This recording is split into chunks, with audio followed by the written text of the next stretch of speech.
motion of doing the pull up, they'll pop out. So definitely, if y'all want to get some Israelites in your area, contact us about the pull ups.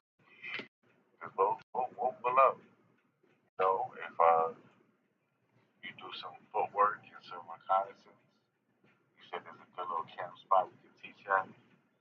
You know, say with some foot traffic. Yeah, we'll come out there, spread the gospel, set up a couple lessons, you know, maybe a barbecue, and the Israelites will pop out, man. Especially talking about a barbecue. Set up a couple lessons. On Facebook, Israelites will pop out, man. On Facebook, let's go. In the city, range it. You know, we gonna be traveling, man. Let's go. Even on city, we gonna be ranging around. We gonna be traveling. Ready to move around, man. Let's go, man. Time is short. Time is short. You know what the system gonna bring, man. Remember the COVID when people couldn't even travel. You know, scriptures talk about that. We in that time. While we got it, let's travel, man. Make it happen. Boom, got shot.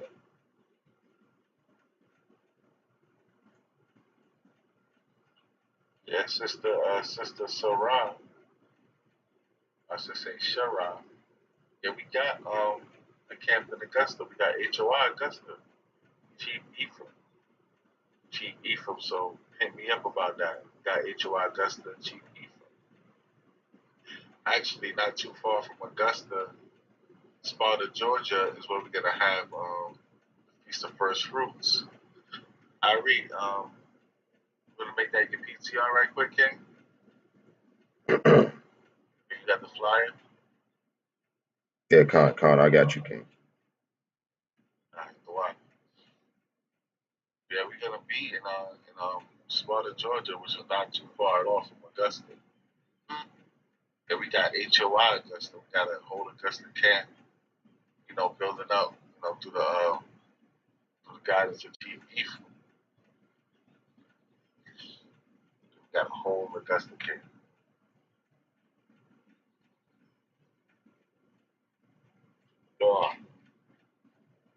All praises, all praises. Daniel, you're back. I see. Back strong. Yeah, I had to. I stole my wife's account. It made it hard. Hey, you know what's crazy? When you read the guidelines, you watch this of the artists, right?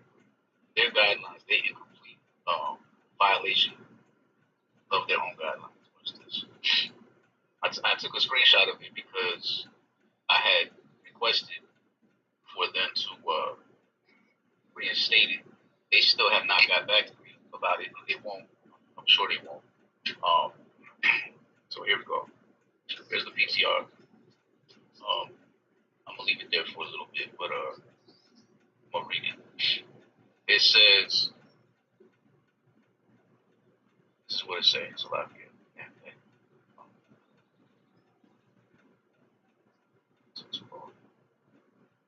All right, so it's too little to read, but it says the world.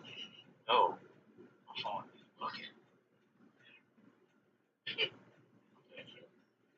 Oh, yeah, dead air. It says the world is not monoculture, and we want Clubhouse to reflect that. Ideally, the experience is more like a town square where people with different backgrounds, religions, political affiliations, sexual orientations, genders, ethnicities, and ideas about the world come together to share their views, be heard, and learn. Some of these communities come together to debate. Some come to relax and joke around. Others hold listening parties and fireside chats.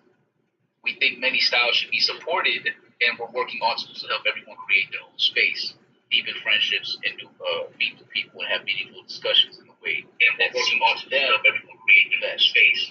So if that's the case, how is it that that particular room got clipped and our accounts got clipped for something that we are abiding by according to their guidelines? It makes no sense.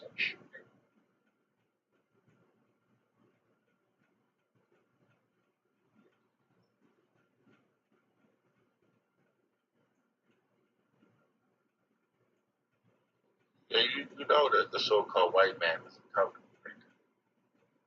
You know what I'm saying? He's a covenant breaker. He's a backbiter. You know what I'm saying? He's a liar. You know, right? Because everything that we eat, everything that we do, it was basically what you read. Like, you know, we debate. We don't, and we let people actually, you know, say they nonsense unless they start lying on the Bible, and we start cutting them off. You know what I'm saying? We let people say they nonsense, so we talk to people, and we actually hear them out. We're actually very fair. Very fair. We're very fair. You know, so I don't really understand why brothers got clipped. But yeah, unfortunately, you know what I'm saying, these devils, man, they don't go by their own words at all. At all, at all. That was crazy. It's in the guidelines. I mean, the last two sentences says it all. But yeah, Shalom, Mafia. It's good to be back. Here you go. It's crazy. My first day back. Oh, never mind. I'm gonna leave that alone. But yeah, whenever y'all ready.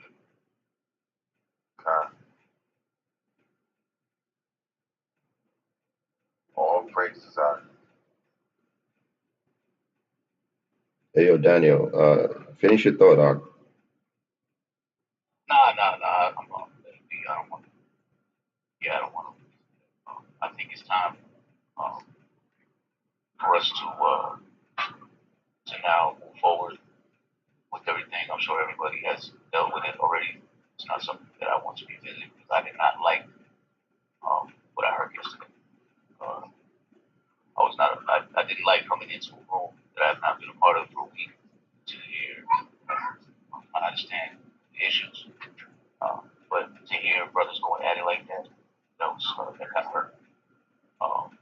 It's unfortunate, and it's going to move past. And in brotherly love and according to the scriptures, get back to it.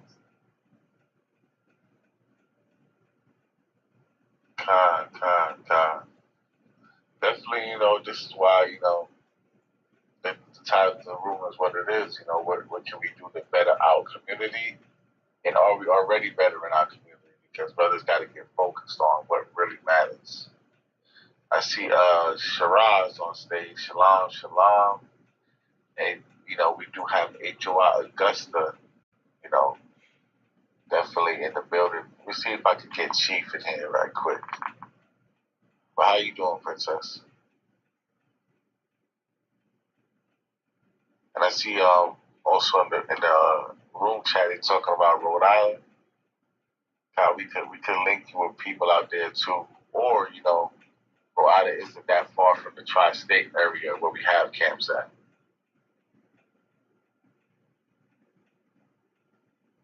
Like Elder Terrell, how far is Rhode Island from NYC, Jersey?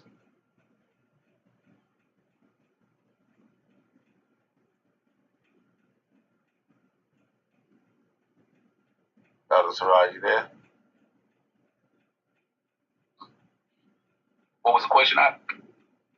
I was trying to see exactly how far is Rhode Island from NYC, Jersey. I know it's no more than like a couple hours. Let me Google that right quick. Let's say 4 hours and 36 minutes. 4 hours and 36 minutes. How far is it from Philly?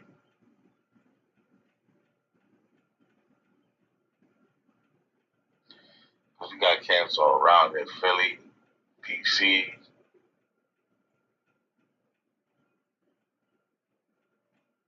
The drive is about 20 to 30 minutes longer. So 4 hours and 53 minutes from Rhode Island to Philadelphia. Right down the street from Jersey.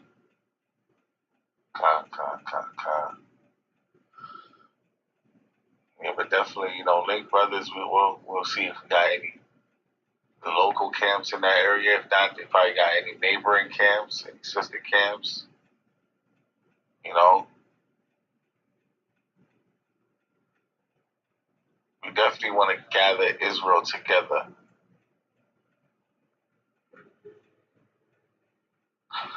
the sister said it's 5 hours from Philly. I know I've been to Rhode Island before. Brothers drove from Brooklyn. I didn't drive, you know what I'm saying? And I probably slept more than half the way, but it didn't seem that far. It didn't seem that far at all. Yeah, I thought it was closer. Here in Texas, it's about 12 to 13 hours just across the whole state from west to east. But you could do 85, 90 out here or more. What part of Texas you in? In San Antonio. I grew up in El Paso. I highly suggest anybody that goes through there takes a visit and checks the mountains out and looks at the sunrise. But yeah, from here to San Antonio, this is where my life has been at for most of my life. Texas, man. The Lone Star State. That big ass place. Right. They're not trying to give up their guns, and they got their own guard. Not the National Guard, the Texas Guard. This place is a trip out. Yeah. Definitely gotta go out there to Texas and wake up the children in Israel, the southern and northern kingdom alike. Tell Esau he's the goddamn red devil, like the redneck he is. You know what's crazy is in El Paso, you can stand on the roof of the house and see what it is. And it's right there. You can go to the fence, you can walk up to it. You can see the smog above it. We used to go in there because we got family in there. And it's crazy. It's night and day. As soon as you cross that border, man, it's a whole other world. It's frustrating to see, but it just shows you. And that's why I can't stand when somebody say that, you know, the so-called Mexicans or the so-called Hispanics is not Israel. Because me and my brothers have seen it with our own eyes. We've seen it. We lived it growing up. You know what I'm saying? We lived it, struggling and dealing with the curses, man. And we seen going into what it is, how it's dealt with over there. It's disgusting, man. It's a struggle. My great grandmother and my cousins, the house that they live in is literally shacks built on shacks. You may have like a house, right? It's old, but they have shacks built on shacks. When you walk into the house, the floor is uneven. Trip. You go across the dirt road, because it's all dirt roads. And it's another same case, man. You have places built just of boards, man. What are those boards that you stop on that you put like pallets? You got houses made of pallets out there. Yeah. It's true.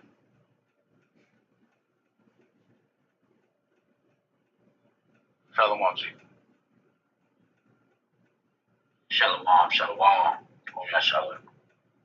Hey, brother King. Chief, this sister over here, Sharon, she needs more information on the Augusta camp.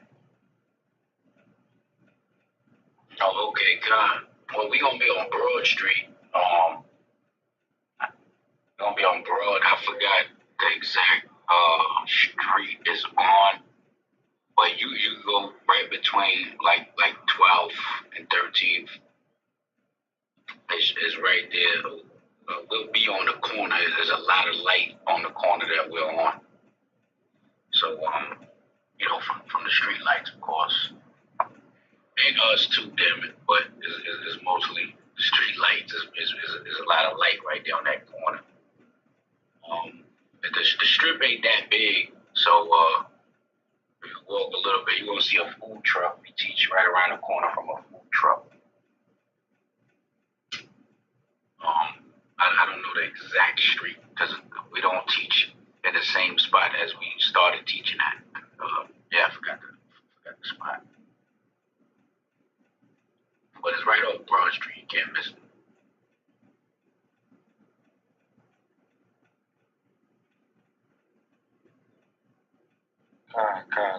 You know, sister, you can follow GB from if you haven't done that already, follow me, Brother Irie, because we HOI Georgia.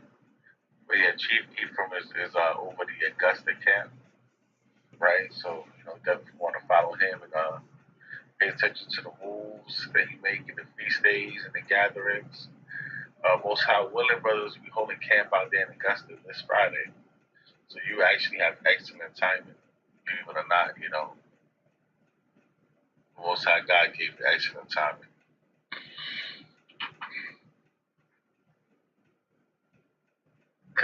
Well, look like she dropped off.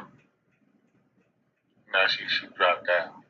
She said in the comments, you see the comments, she said the water all praises. Hey, Shabbat, right quick. Shabbat Yasha'ala, where is that picture from? Is that a real thing? Somebody really take that picture? Yeah, I like the picture. All praises. That's crazy. Because there's actually Edomites that's around the United States right now putting themselves in chains and different Israelites begging for forgiveness. It's bugged out, man. It's amazing to see prophecy. It's more amazing to see that there's going to be, my son's getting his ass whooped by his mom. It's more amazing to see that the nation is finally realizing what's going on. Time came. Sooner or later, they're going to come down, make their fathers inherit the lies, man. That's not Jeremiah. Matter of fact, let's get that. Jeremiah 16:18, man. Jeremiah chapter 16 and verse 19. O Yahawah, my strength and my fortress and my refuge in the day of affliction.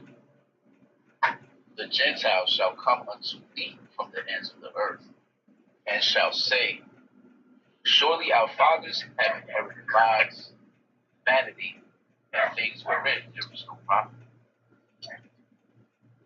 Right? These things had no profit for them, even though, they stole a lot. You know what I'm saying? And they gained riches of this earth, on a carnal level, right? Because, we were sold for the riches of the Gentiles, right? That's how the Gentiles came up. Like all these Gentile countries, especially now, over there in London, as we speak, right now, they have some 70th anniversary bullshit. Excuse my language, but some damn BS. But the so-called Queen Elizabeth, right? These are all riches stolen. You know what I'm saying? Carnal riches. But they don't really profit them nothing, you know? They don't really profit them nothing because it's not going to profit them in the day of the Lord. Actually, it's going to be a burden, right? And all these riches that the heathen stole is going to be their burden. Not their profit, but their burden in the day of judgment, right? Back in the days, they had a movie called The White Man's Burden. Not sure if y'all seen that. Y'all should probably look it up, right? And they're writing.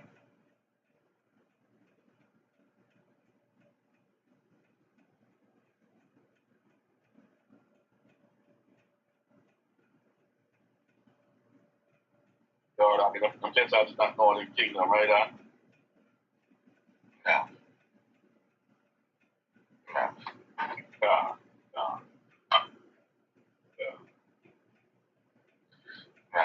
Us at HUI, we don't teach that every time it says Gentiles, it's Northern Kingdom. It's actually talking about the actual heathen sometimes.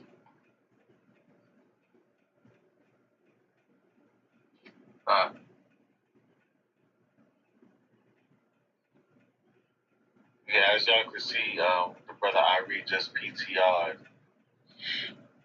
the flyer for, we're going to have a camp in Augusta, and we're having the feast day in Sparta. Because, the Pentecost is coming around, right? I was thinking about doing a room on the Pentecost tomorrow, switch it up. I got something else scheduled for tomorrow. I'll probably do a room about it because tomorrow morning just a quick recap. Amen. I want y'all to forgive me, you know what I'm saying, because my rib is 9 months pregnant and I do be having to step away a lot lately, just to make sure everything is good. You know what I'm saying? So y'all forgive me, you know what I'm saying? Even today, I got time to talk to y'all right now, but once the house start getting up and everything start functioning and, doctor's appointments and all that other stuff coming in trivia and, also, daily functions in life, how I get my commerce. So I be kind of busy now. So y'all forgive me, you know what I'm saying, if I have to step away for a few times or you might have a few moments of silence. But that's just how it's looking for right now. Time? All praises, man. Congratulations on your edition. Yeah, God, most I will. Baby is due June 21st. So most I will. Everything will go, everything will go well. Can't ask so much. 10 fingers, 10 toes. Right? Yeah. Right. Breathing complications. Good eyesight, good hearing. All praises to the Most High. Anything else, just give me a healthy baby, Yahawah, and I'll just make sure to follow your laws. Right.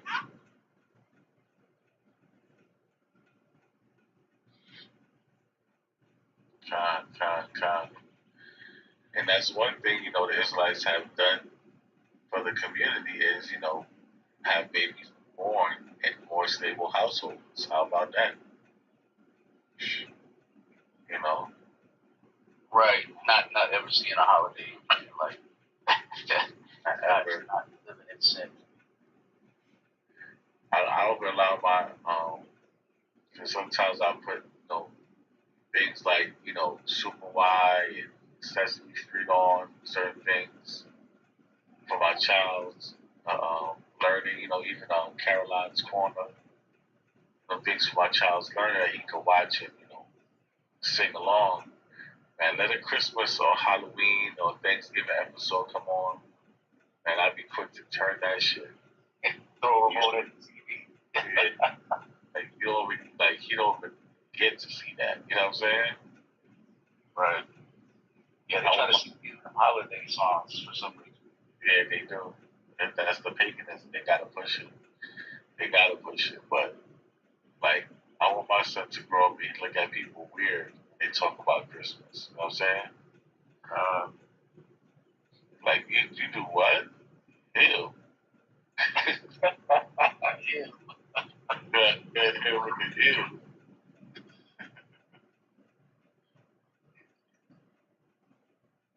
That's the beautiful thing too, man. Because my first two kids, they're 19 and 18 now, and they saw a couple of holidays. But as they got older, me and my wife just, we wasn't too into the holidays. We was already pushing them off before kids the truth. All praise out for that. Because it didn't feel right? And then, you start having these conversations with these. I was having conversations with them about, and this is before 2013. This is when they was like 10 years old. Talking about what to expect. Whatever you do. I'm not going to go into it. All I'm saying is most highly made great deals. Because I was still in the dark at the time. Reading Jehovah's Witness Bible. I didn't know what the hell I was reading. I just knew that I needed to pick up a book and read it. And then finally, when I woke up to the truth, my two new kids, who's now 4 and gonna be 3, have never seen a holiday, have never eaten pork,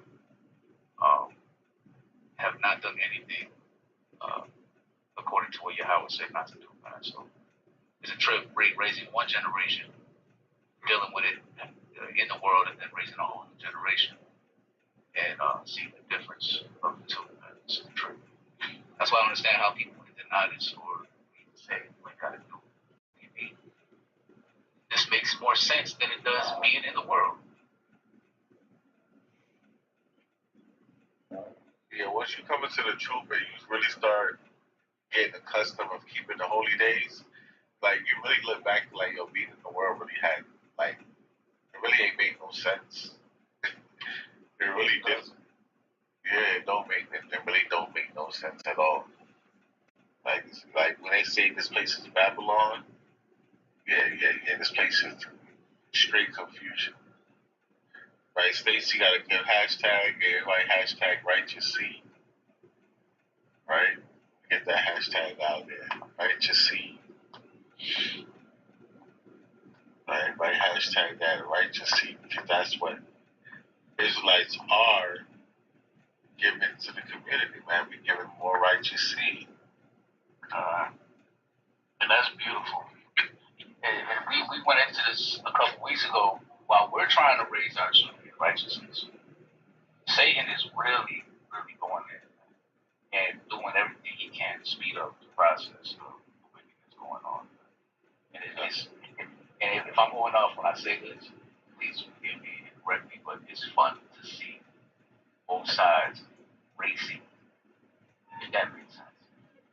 Racing to be what they're supposed to be. Because you have a visual racing of wickedness and righteousness. You can see it. You see it now. It's a trip. I don't know how else to word it. Yeah, there's got to be a strong divide. You know what I'm saying? And people gonna have to really choose a side. That's what we're coming to. You know what I'm saying? Not only like race wars, choosing a side, but also righteousness and wickedness. Like, you know, you have to choose a side. You know, it can't be no lukewarm spirits out here or none of that. You know, so right on that. Let me get Proverbs. Huh? Get Proverbs 2:6. 2:6. 22.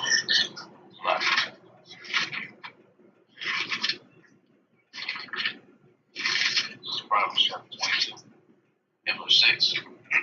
Train up a child in the way that he should go, and when he is old, he will not depart from it. Because this is something the Israelite community is really doing to help out the black community. We are training children not to be no thoughts, not to be no whores.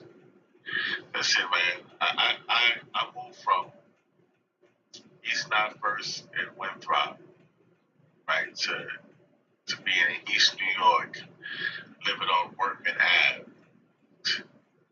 And once I realized what Workman Ave is from, you know, from Workman in Euclid down to Workman in Pennsylvania, that thing was a big old strip where a bunch of daughters of Zion in the back alleys and by the factories, a whole bunch of daughters of Zion just selling themselves. You know what I'm saying? And decreasing the property value, you know, bringing all sorts of riffraff crowd around.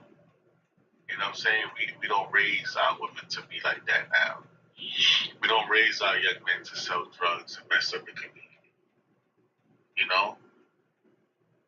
And in a Christian household, man, they'll let that young man do what he do. As long as he go pay tithes on that Sunday, you know what I'm saying? As long as he say, "Oh, God forgive me," he kisses Jesus' face, right? He got the Caesar Borgia around his neck, around his face, that Jesus peace.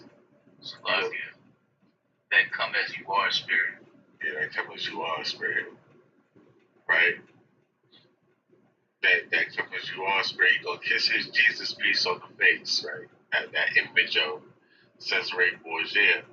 And he gonna go outside and sell drugs to his people and shoot his brother. His brother seems like competition. We got raised our children to be like that.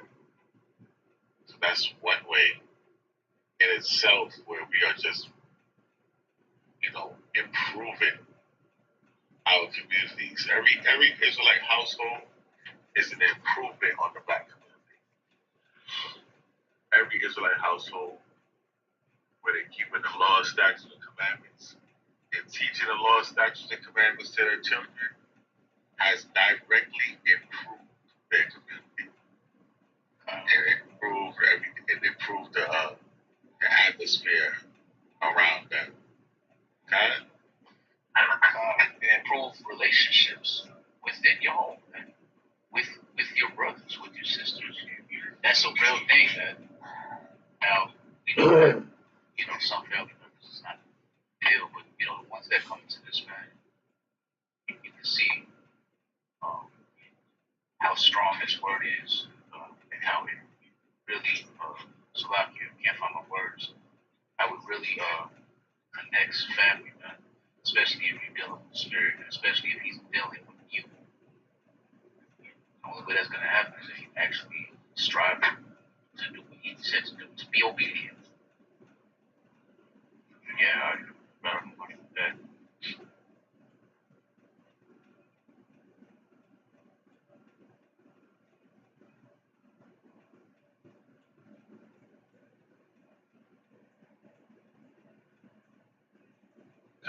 Let's also get Ecclesiastes. Let's get Sirach.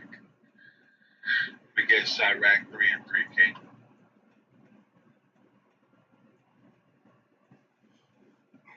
Sirach chapter 3, verse 3. Whoso honoreth his father maketh an atonement for his sins. Whoso honoreth his father maketh an atonement for his sins. If you honor your father, you make an atonement for your sins. So if you teach this to a child, right, and the child, even if the child messes up, he gets caught up in the wrong crowd, and now comes to a realization like, man, I just want to get myself together because this is not how I grew up, right? They'll let you know that, hey, honoring your father is an atonement for sins. Read on. And he that honoreth his mother is as one that layeth up treasure. If you honor your mother, it's be like one that layeth up treasure, right? So these are words from the scriptures, the holy scriptures, that if our children were living by it, the household would be better, and the community surrounding the household would be better. Right? Read on that. Whoso honoreth his father shall have joy of his own children. And when he maketh his prayer, he shall be heard. Right? If you honor your father, you're going to have joy in your own children. Right? This what this whole thing's about. Teaching our children how to be righteous. Right? Because I definitely, got my 12-year-old, reading through this chapter. This chapter's a strong chapter, man. A very strong chapter. Right? Read on that. He that honoreth his father shall have a long life, and he that is obedient unto the Lord shall be a comfort to his mother.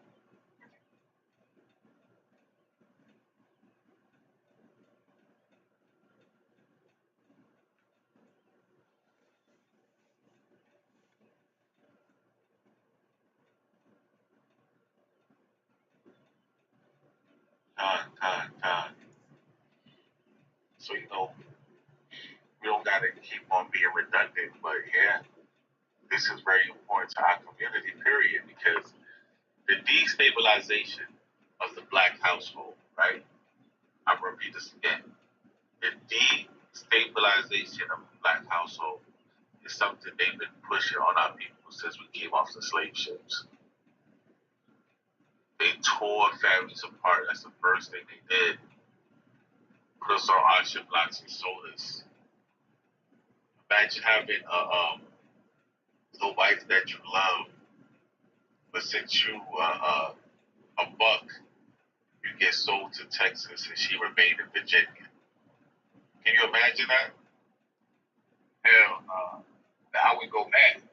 I would go mad and I'd probably be dead because I would be trying to fight to stay mad. Like, I would be dead. I would be dead. You would have to kill me.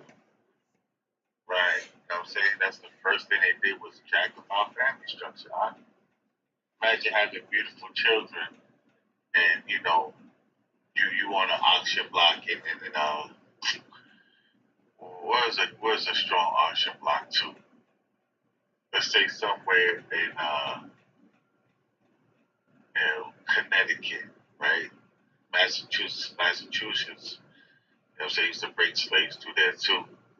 So you somewhere in Massachusetts and they sell your children to a plantation in North Carolina. Come on now, man. This is horrible.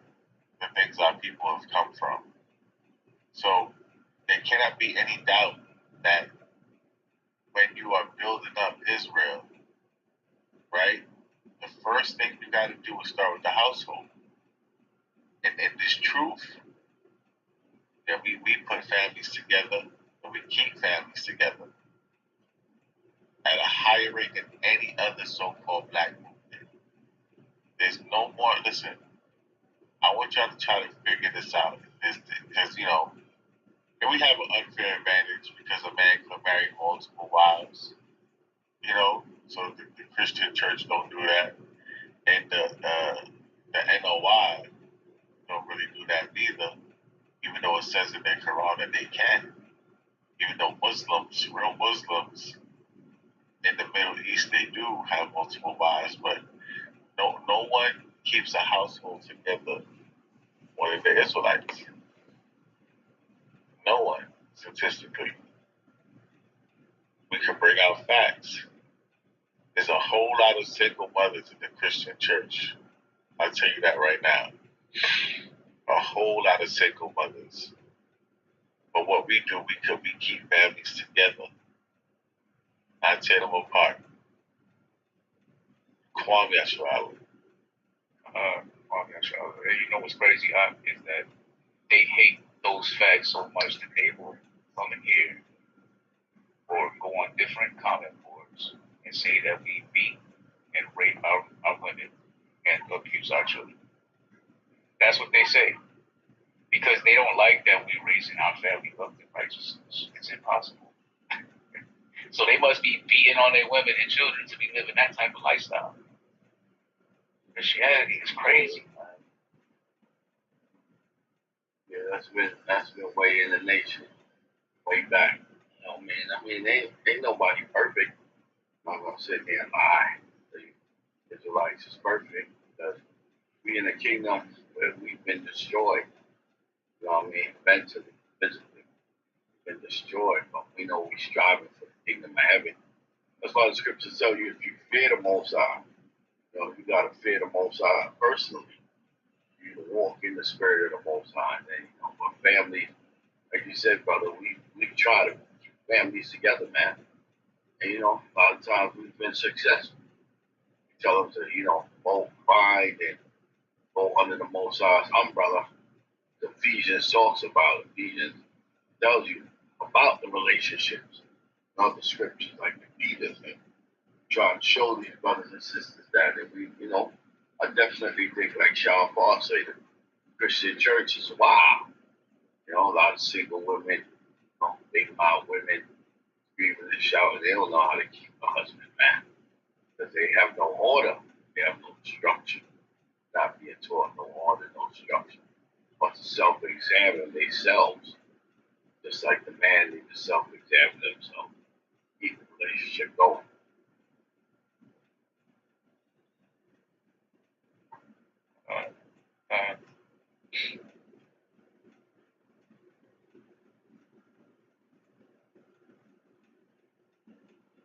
You know, they say, what? As Israelites done for our community, done a lot, you know, told them the truth. Scripture say in John 8:32. Give me that real quick, Daniel. John 8:32. What more can you do? What more can you do? Okay? Done a lot. The spirit of the Most High Yahawahshi. All the brothers and sisters, it was on an angle of death and destruction. Returned and came to pass their way and have changed their ways. It was definitely on the road of death and destruction. Read that out. God, John chapter 8, verse 32. And ye shall know the truth, and the truth shall make you free. Right, so once you give somebody the truth now, they start to clean up their lives. Start to not want to deal with drugs. You understand? Start to not over drink. Most I will, you know. Still got brothers that got issues with that. But hopefully once they come to the truth the way they're supposed to, they learn to control that, because there's nothing wrong with drinking. But if you abuse drinking, that's the problem. See what I'm saying? They learn to love their wives. Their wives love their husband. This is all part of the truth. You see what I'm saying? They learn to honor the old. Learn to keep savvy. Feel these things. This is part of the truth. This is part of cleaning up. This is how you clean people up. You give them the truth and let them clean themselves up. And they'll start to self-examine themselves, start to keep these laws and statutes.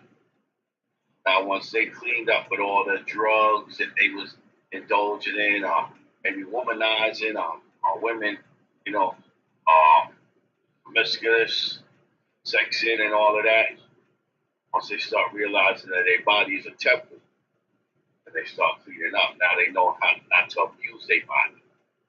You understand? But these are ways that you help in the community, because what? You're bringing the community back with structures under the Most High Yahawahshi. This is one of the ways. This is one of the main ways that you're going to clean up your community. See, people think it's just money. That's what been done in the past. There are different organizations like Blackstone Rangers in Chicago. They got money from the government. Did that clean them up? No, that didn't clean them up.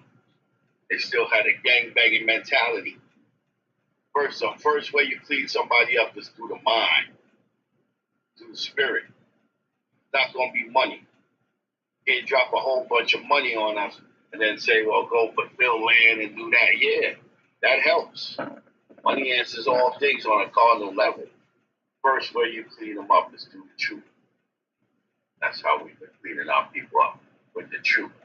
But once they get that truth, they stop abusing themselves. These all different things that have been abusing them, like drugs, alcohol, womanizing, these type of things that have caused destruction in their life. Starts to change.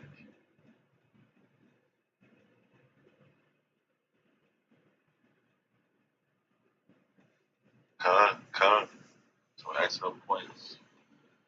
I'm saying that the elders run out because, yeah, what else we bring to our community is the truth, right?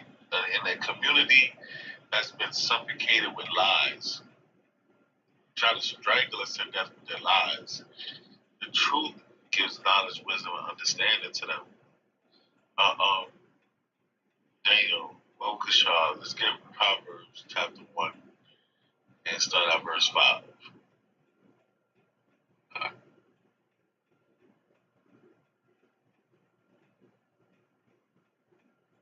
This is Proverbs chapter 1, verse 5.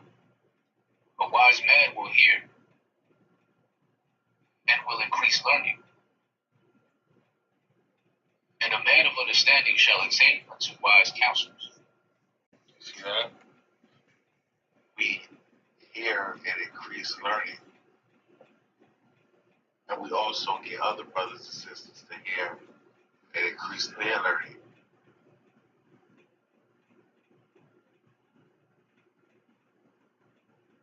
We really don't want another nation to control the narrative of what we know is right or wrong. So brothers that come out and genuinely give you the truth, you gotta respect that, right? That's something that a community needs. his own news broadcasting, his own, you know what I'm saying, people talking about what's important for their people, not eating the crumbs from Esau's table, man. Esau's supposed to eat the crumbs from our table. God.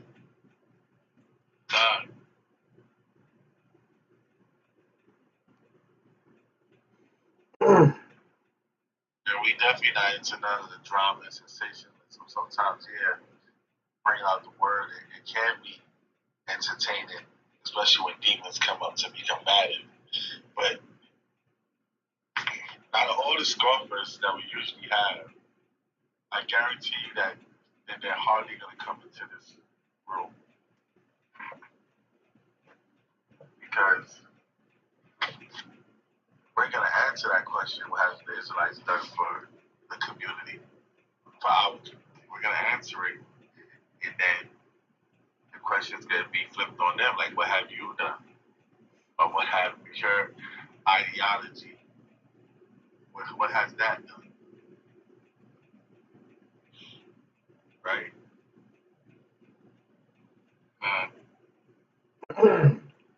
What has the philosophy of Plato and Socrates have done for our community?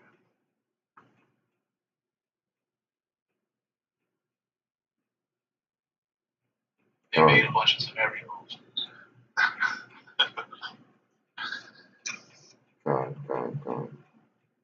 Yeah, it all starts in the mind. You know, here, brothers touching on that. Definitely, all starts in the mind of the nation. Once we change the mind and how we think, how we perceive ourselves, how we carry ourselves and treat each other, then other things get added into it, right? The wealth and how we raise our children and everything else, right? But let's go to, if you don't mind, Daniel, go to Deuteronomy 10 and 12. Michelle.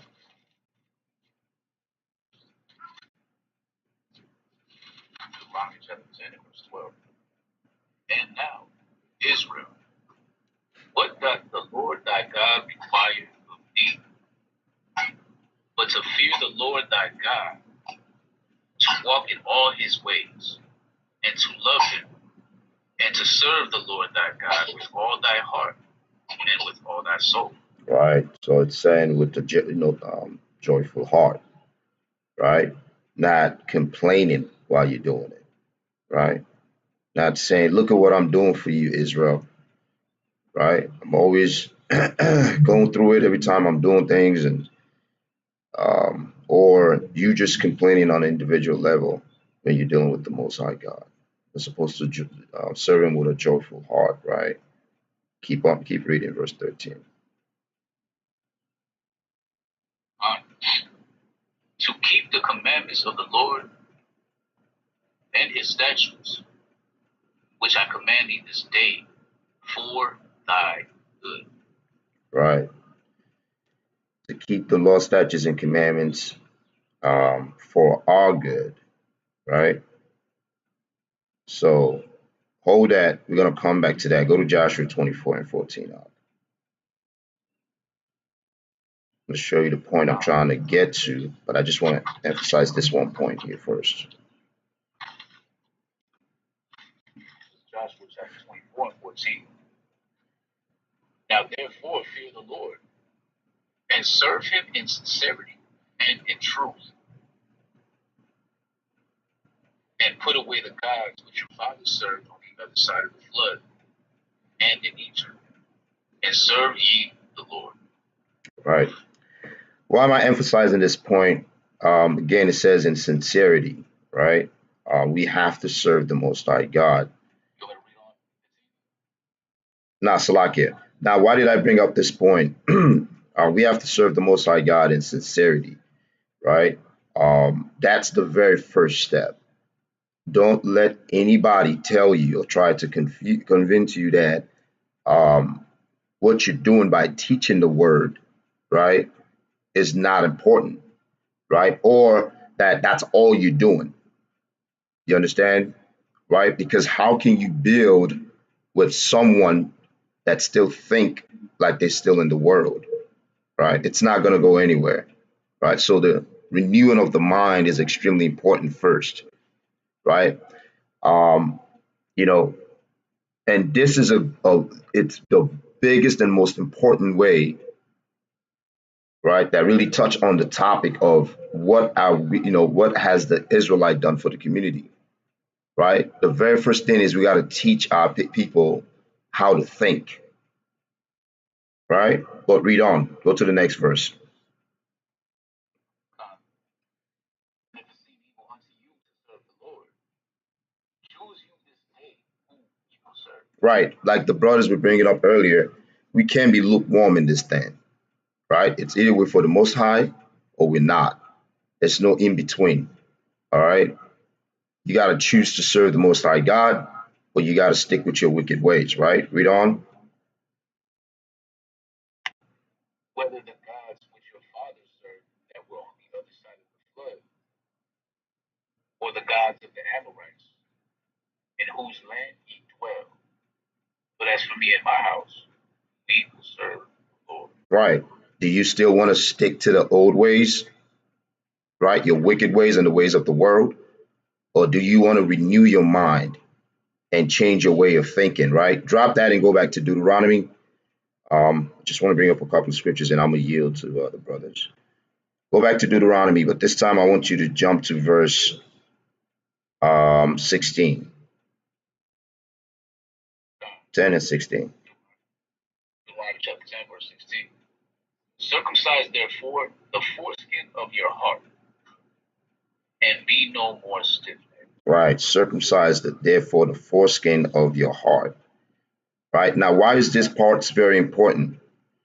Because that's the very first step.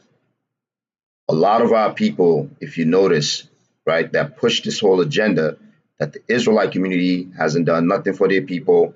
All they do is sit in the corner on the street and yell all day at white people, right? These are the same people that do not even understand the scriptures.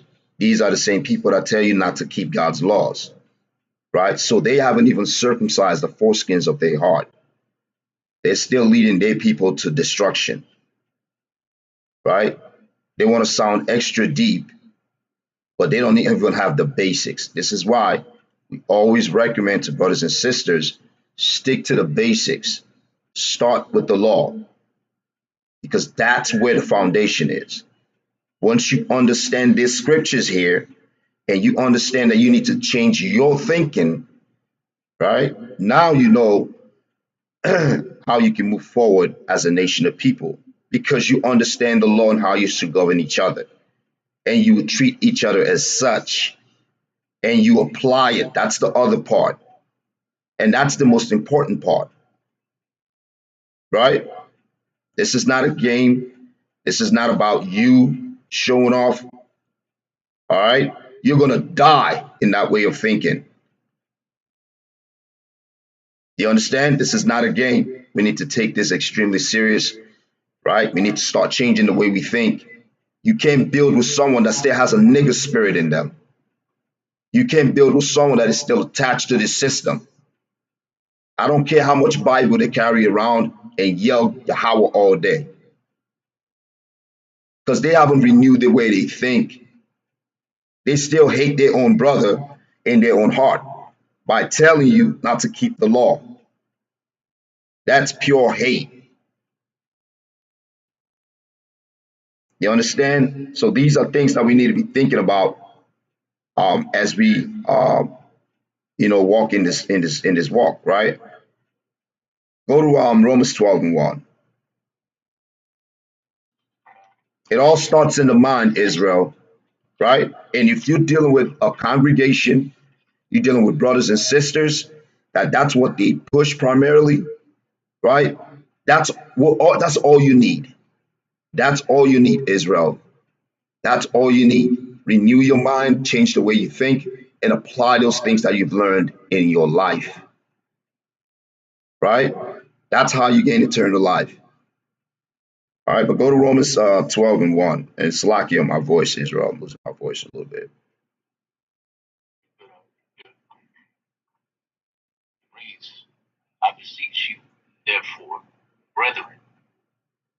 mercies of God, that you present your bodies a living sacrifice, holy, acceptable unto God, which is your reasonable service. Right. How can you present your body as a living sacrifice, right, when you continually are caught up in the ways of the world? How can you present your body as a living sacrifice, right, when you smoke, right, you defile your body, right, you commit all forms of fornication, abominable sex acts, you're an adulterer, you're caught up in sin, right? You cannot present your body as a living sacrifice. All right. I don't care how much Bible you read, and if you're not applying it, you're a wicked human being, man. Right? Read on verse 2. And be not conformed to this world,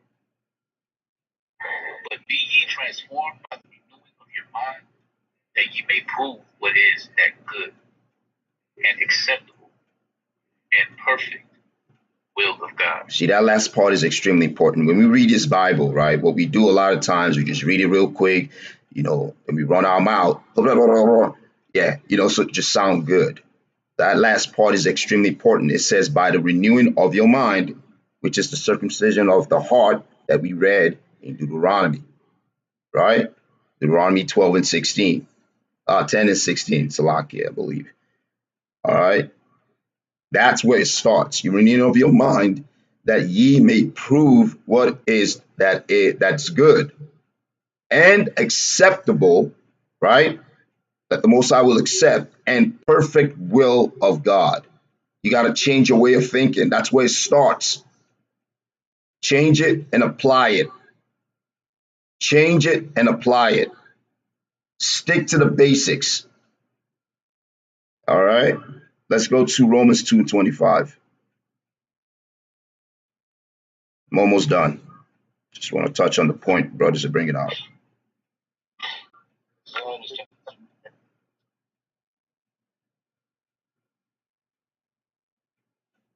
Go ahead, Oh, was Sean Paul speaking? Oh, he got kicked out. Let me see. He got kicked out. Or did he drop off? He'll probably be back. Here we go. Yeah, go ahead. Romans 2:25. I was saying take the time. Con. What? This is Romans chapter 2, verse 25.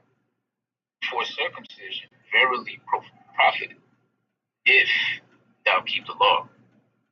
But if thou be a breaker of the law, thy circumcision is made uncircumcision. Right. Now, this is talking about physical circumcision, right? It says, for circumcision verily profited if thou keep the law, right? It says, but if thou be a breaker of the law, thy circumcision is made uncircumcision, right? So you can pretend that you are keeping the law outwardly, right? But behind the scenes, if you're breaking the law and you're not actually applying it, guess what? Your circumcision is made uncircumcision, right? Read on. Therefore, if the uncircumcision keep the righteousness of the law, shall not his uncircumcision be counted for circumcision? Right. It says, therefore, if the uncircumcision keep the righteousness of the law, shall not his uncircumcision be counted for circumcision? What is this talking about? It's talking about you actually applying it, right? Not wearing fringes and borders of blue, but you smoke weed all day and abuse your woman, right? Not you saying that you're circumcised, but you're an adulterer. The application is extremely important, Yasha Allah. All right. And this is what we're doing to change the mind of our people. And this is how we're changing our community. And this is where it starts. Don't let nobody tell you that you have to have 1,000 land everywhere and you got to be making money. And that's what it's all about. That's nation building, right? We got to compete with Esau. That's not where it starts. It starts in the renewing of your mind and actually applying it, because that's what's going to get us out of this wicked kingdom. Not how many properties we have and how much money we have. If every one of us in this room listen to the scripture, apply the scripture, treat each other right, follow the law, guess what's going to happen? We're going to be out of here a lot sooner. But if we take this for a game, right? We want to show how, how we can be creative and this is more of a fad for us. We're gonna stay in this captivity forever. We're gonna be here for a long time. We know it's not forever, obviously, according to the prophecies, but we're gonna go through it as a people. Right? Jump to 28.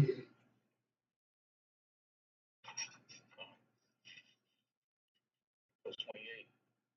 For he is not a Jew, which is one outwardly, neither is that circumcision, which is outward in the flesh. Right. So you're not a Jew just because you act like one. Right? It's you practicing the act of keeping the words of your God. Right? How can we say that we better or different from these other nations when we're doing the exact same thing that he's doing? Right? We need to be holy, a set apart nation. And we need to show that. Right? Let's not try to sound too smart, because really dealing with the Most High God is really simple.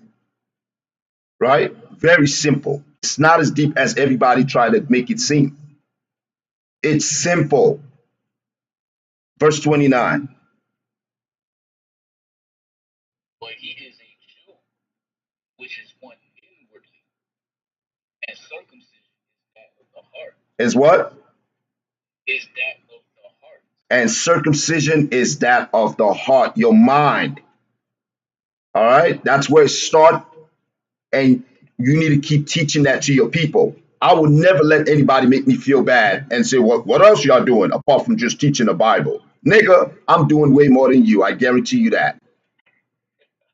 Because that's the requirement. I'm changing the mind and the thought of our people. I'm making people think about their ways. Right? And that's what matters. Read on. In the spirit and not in the letter, whose praise is not of men, but of God. Right. In the spirit and not in the letter. Right? Because we know what? The law is spiritual. You understand? It says, but of God. Right? It's not of men, but of God. Go to last one. Go to Colossians 2:11. After this, I'm going to drop. It all starts in the mind, people. It all starts in the mind. It's not time to play game. I'm going to keep warning my people over and over, and I'm going to sound like a broken record. I don't care how boring this sounds to you. I don't care how much it's not exciting. I don't care how much you're not hooping and hopping and loving the gossip and the yelling and the cursing. That don't mean nothing to me. I'm going to teach thus saith the Lord. Y'all need to wake up. It's not time to play around. Give me Colossians 2:11 out. Repetition is everything. Colossians 2, verse 11. In whom also ye are circumcised with the circumcision made without hands, and putting off the body of the sins of the flesh by the circumcision of Hamashiach. Right. A Mashiach is extremely important in this process, man. Right? This circumcision that we going through, which is the renewing of our mind, is not made of hands, man. Right? This is spiritual. Right? It says, in putting off the body of the sins of the flesh by the circumcision of a Mashiach. Right? So Israel, it starts in the mind. Please do not let anybody try to talk you into anything else. Right? If you don't know the basic, how are you going to govern your own people? You got all this money, but you're making horrible decisions with it. You got all this money, but you're scamming your own people. You got all this money, but you're being wicked to your own people. It all starts in the mind. I don't want wealth I cannot control or I cannot judge righteously with. I don't want it.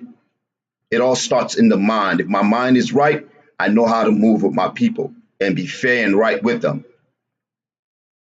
I'm not saying everything is going to be perfect, but at least I will always go back to the law when I'm dealing with my people.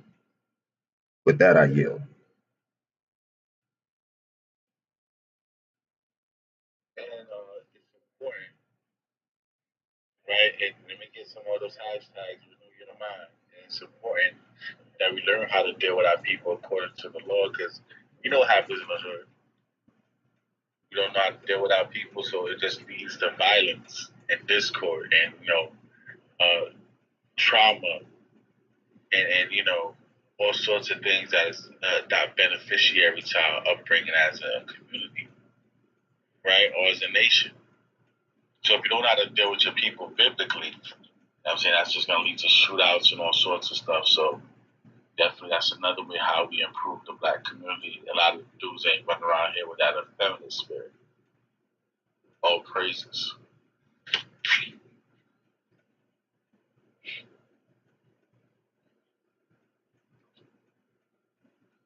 So yeah, let's get some on that hashtag renew your mind.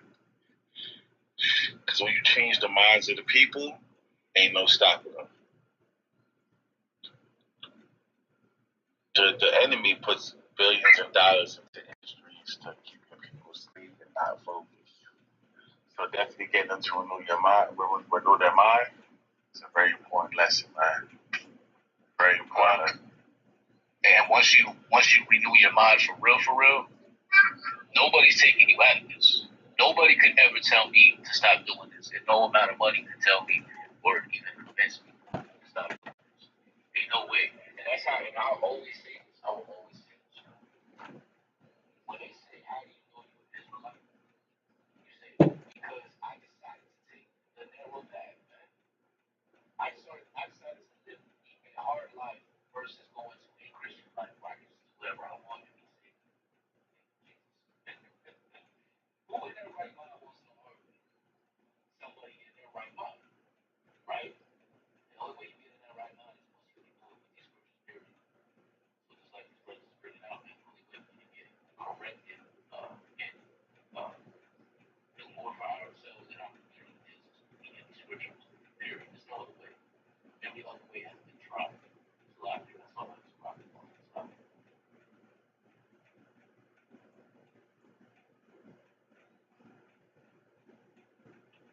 It's not even G.I. Joe told us, right? G.I. Joe, man, those knows open up. Right? G.I. Joe. So knowing is half the battle. So it's not like, everything starts in the mind. And then make it manifest in the flesh. So yeah, that's the beginning process of the change. After you change somebody, if you haven't planted the seed in their mind, if you haven't opened up their mind to the idea of change and development and growth and becoming a metamorphosis, you understand? That's when you mature. You mature from your old ways into your new ways. You come out of that caterpillar. You ain't no caterpillar no more. You become that butterfly, that metamorphosis. So that's the beginning of everything. Everything starts in the mind. You know, you say, I want to go out and have a good time today. It starts in the mind. When you say, I'm going to build me this shed right here. I'm going to put all my stuff in this shed. Started with the idea in the mind. You know, I'm going to wake up my people. It starts with the idea in the mind. And guess who puts those ideas in your mind? The Most High. The Most High puts those ideas in your mind. He told us that we was created in His image. That's in the physical and in the spiritual aspect as well. So just keep it in mind. No pun intended. Now you.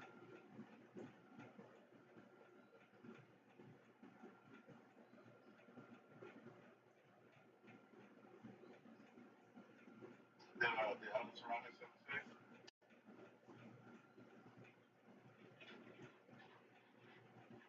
You already have it. Trouble. I was just saying, we willing to listen. People come up and you got a beat, don't put it in the chat. We find something that brothers is going wrong, come up to the stage. State your case. You know what I mean? Because I think arguing with a lot of times what happens is people think that money is the answer for everything. Money is not the answer for everything. It's like brothers is harping on. If your mind ain't right, money ain't on. You know, you just gonna lose some money. You gonna have confusion. Understand, brothers talk about land. Land is key. It's important because what it did brings self-independence. But if you don't have spiritualness and your mind ain't right, you just gonna get on the land and you're just gonna argue with each other, and it's gonna be chaos. But it all boils down to renewing the spirit and renewing the mind. Going back to the Most High Yahawahshi. That's the key. People don't understand. People always talk about money, money, money. You gotta have money to do this. You gotta, yeah, we need money. That's not without a doubt. Until we get some power, we're gonna need money. It's just what it is. Money is a certain aspect of power. But if your mind ain't right, there's gonna be chaos. There'll be chaos. These other organizations have land. New York has land. You see what I'm saying? But things wasn't right with York. And now, they got taken down. Just remember, it all comes down to the mind and the renewing of the mind. So like you. Kind of No, that. he says, Salaki, Daniel. God, Salaki, it's going what y'all talking about, like you said, it starts with mind. And in order to get that, there's something that we have to do to get ourselves at this position, at this situation. Joshua chapter 1, verse 8 reads, this book of the law shall not depart out of thy mouth, but thou shalt meditate therein day and night, that thou mayest observe to do according to all that is written therein. For then shalt thou make thy way prosperous, and then thou shalt have success. We know that even Christ told us that first we need to seek the kingdom, and then all this will be added unto us. There's only one way out of this matter. And renewing your mind means you're meditating on scripture. You get out, you're flushing out all of the nonsense that you learned growing up. Like I remember when I first came to this school watching HOI, and there was a lot of teachers talking about they were like brainwashed. Like, yeah, you washing your mind, you washing your brain. One of the nastiness that you grew up in. I agree. So yeah, in order to get right, you gotta be in this thing. For real, for real. You can't be in this thing part time. This is Matthew chapter 6, verse 33. But seek ye first the kingdom of God and his righteousness. What is his righteousness? The law. And all these things shall be added. You go to a church, they're going to read Matthew 6. They're going to either not read 33, 34, or they'll skip 33, go straight to 30. I am explaining that you need to follow this book to attain that. So, yeah, good lesson you brought out.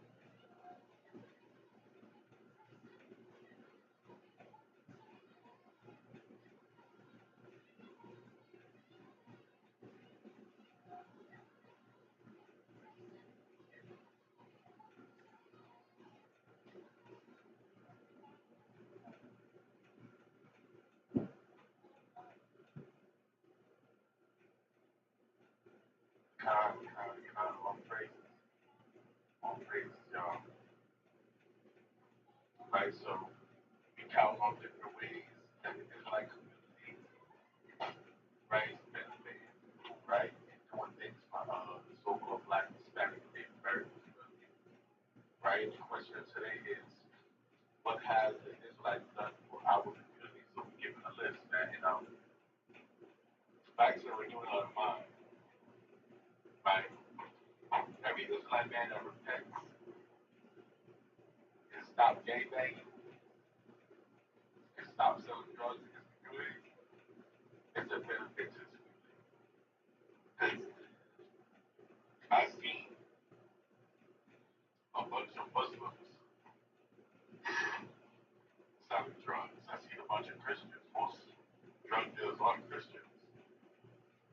I'm saying? But you can hardly get any cases where Israelites are doing the same thing, especially selling it to their own people, doing shootouts, robberies.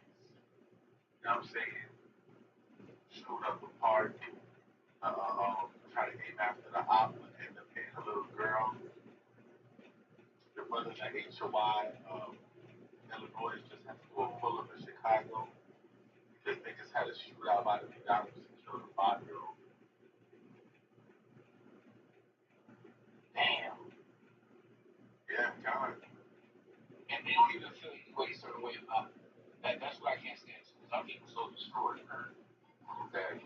That will happen. It's just collateral damage. And where's that mind from?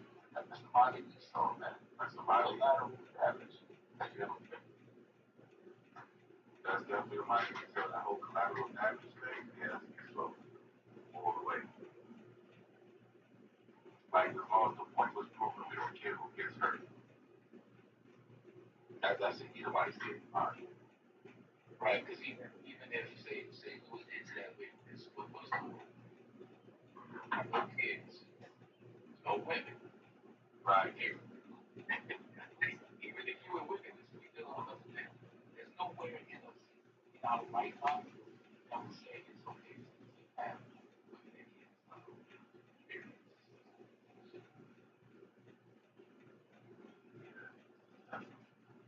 Wow.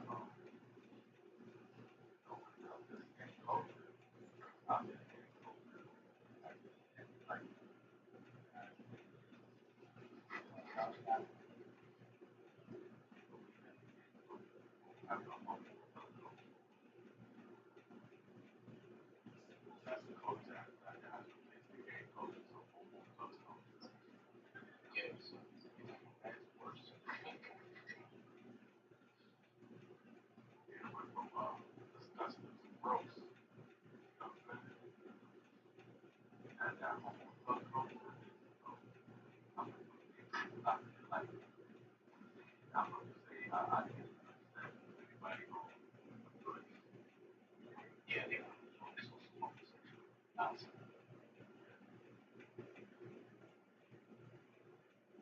I'm not,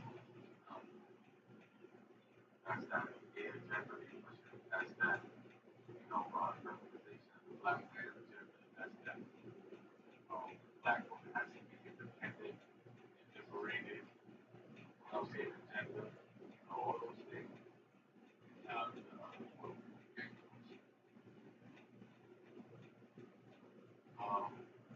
I just seen a video of a little girl dancing, singing the most ratchet song I can think about. So it's like she everything is free. Wow. It's a 3-year-old girl back in the car by her mom. So, and dancing all that shit, singing word for word at the age of 3. Their family was like, oh, that's so cute, right? And I'm thinking like, yo, most I love this girl. She's supposed to be someone's wife. And she never gonna accomplish that with that kind of mind. Never. Not with that kind of mind. Um, young girls that grocery guys, someone backstage,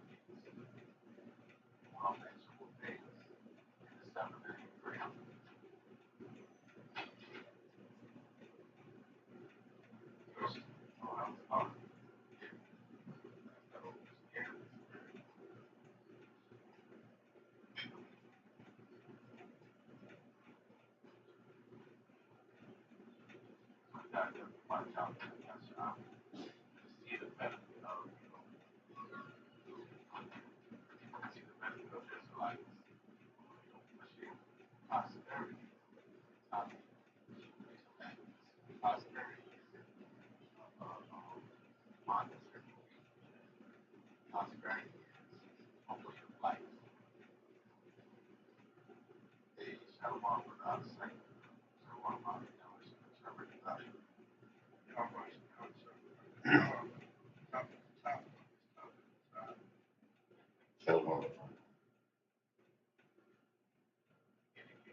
Israelites come for our contention.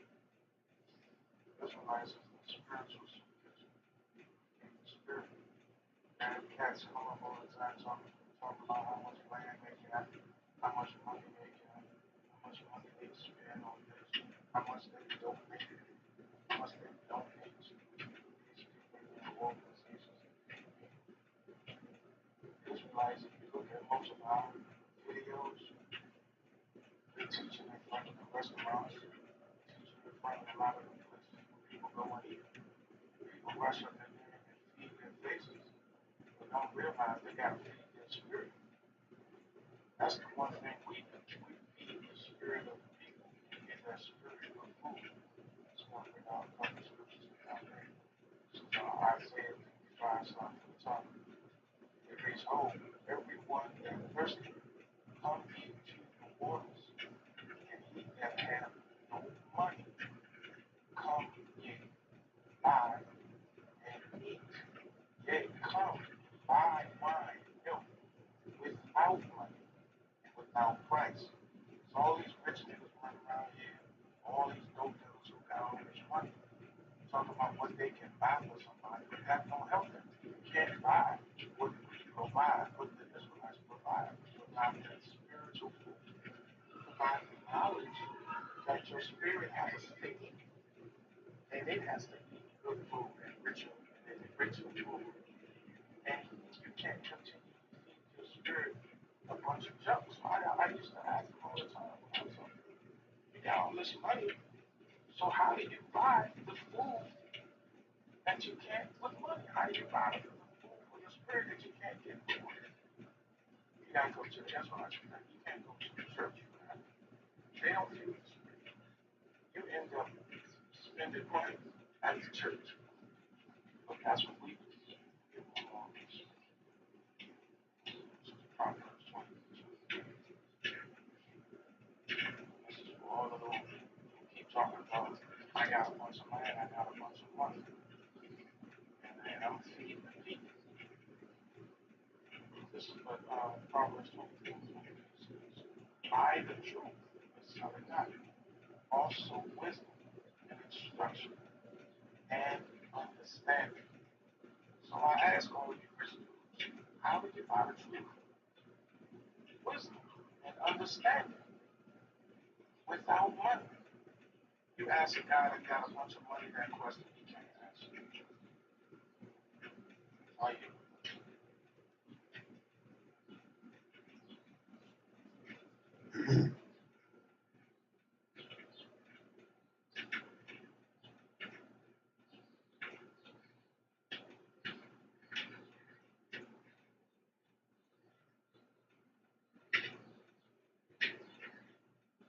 See, outside, right?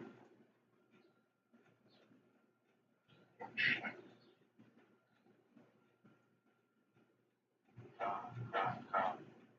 And the water might not time for that. I'm saying visitation because, yeah, a lot of people just leave our house for the laws of God is, man. Like I tell people, it's the real G code, right? If you're not living by it, you're going to get destroyed by not living by it. Make it simple. You know what I'm saying?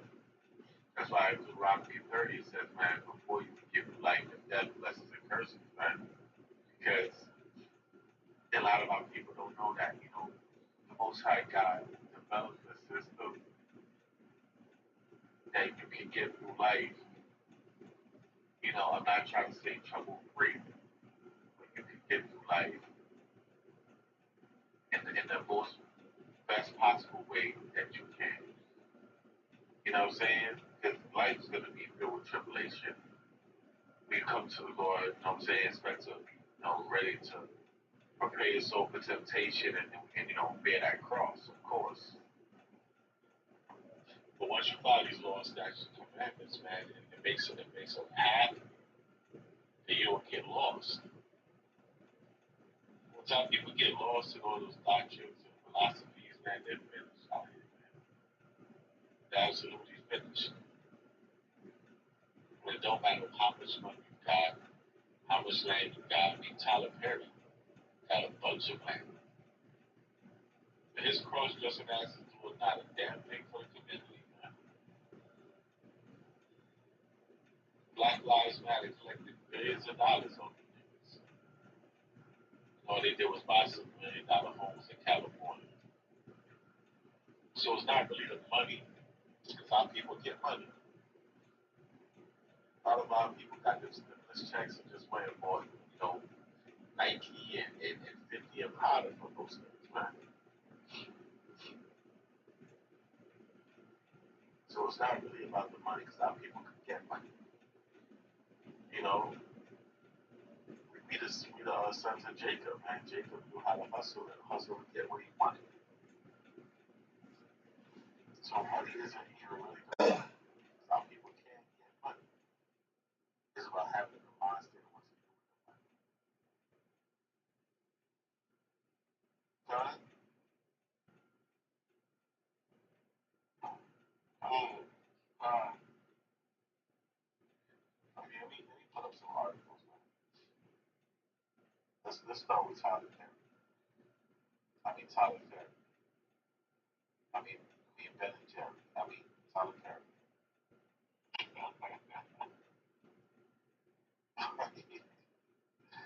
Let's start off with his large estate in Georgia, right? Let's start off with that.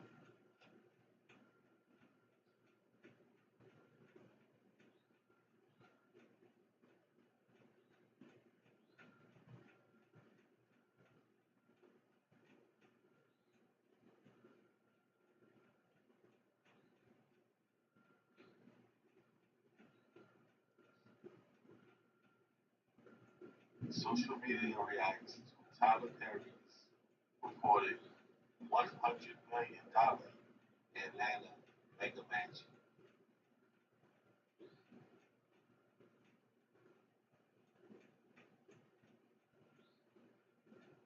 That's crazy.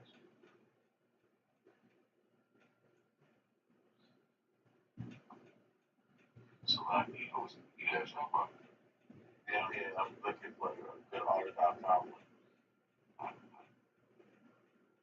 about to throw this up right quick. Uh, listen, And that's why, like they would never get any of us money because we wouldn't do that. $100 million mansion. You know how many homes that could build? How many programs that could start for the community? That's why they gotta have look at that house, man. Get out of here. That's a whole neighborhood. my wife and children. I don't think so. I think he sold it. Is he solo or is he home? It's not. He only took one account. It's not. Yeah, this is it right here. Yeah, but yeah. So I would think the man has. Um, I believe the man has. I joke, y'all. I believe the man has a family. Like, what is he doing with a large mansion like that? Living like that for a cool Koala to live. That, that house is for specific types of parties. That's what that is. I think that's why a lot of people own these mansions. Specifically for that. Sister Shamika and Army said that's one kid. Um, his one child has the biggest room in history. Straight up. Yeah, this is crazy, man.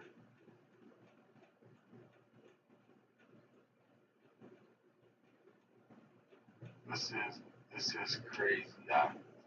We don't get into this article. So what's even crazier? He'll say he also claims to be a Christian, right?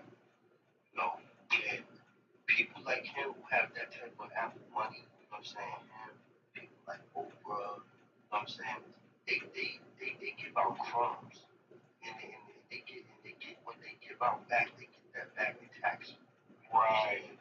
So, they make sure when they do a gesture to someone or for a specific group, something like that, they make sure that the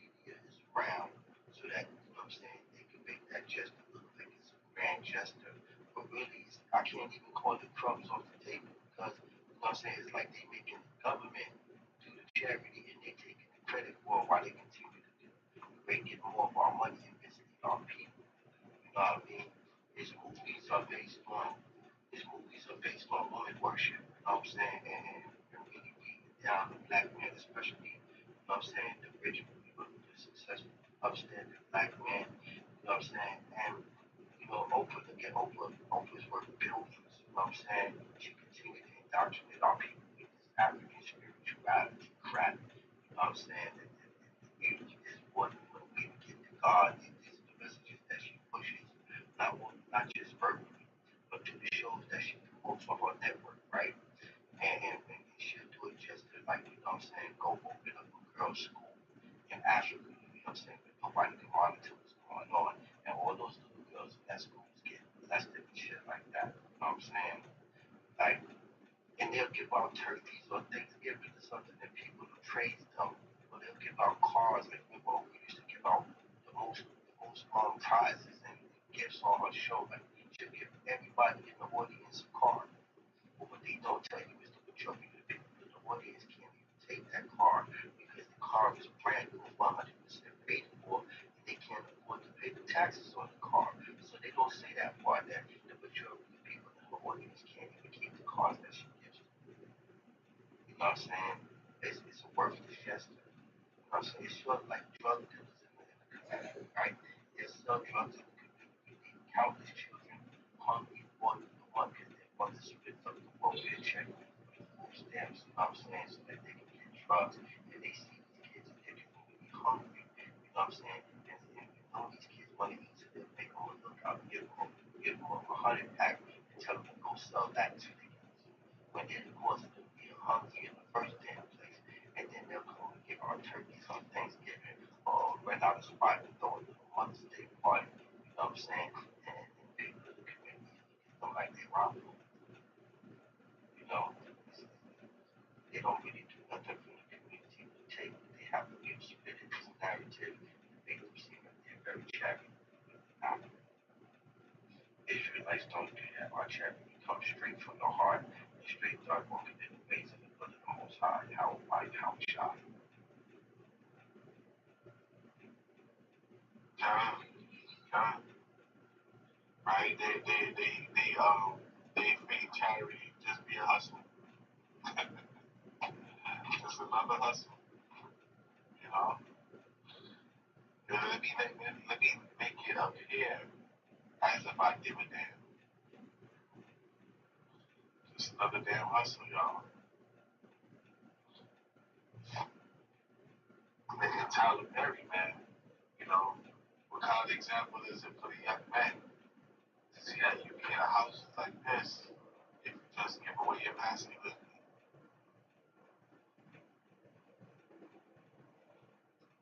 Right, there's a price. The fact that there's a price is crazy enough, man. But there's a price for you to give up your masculinity or for you to just denounce God. Right.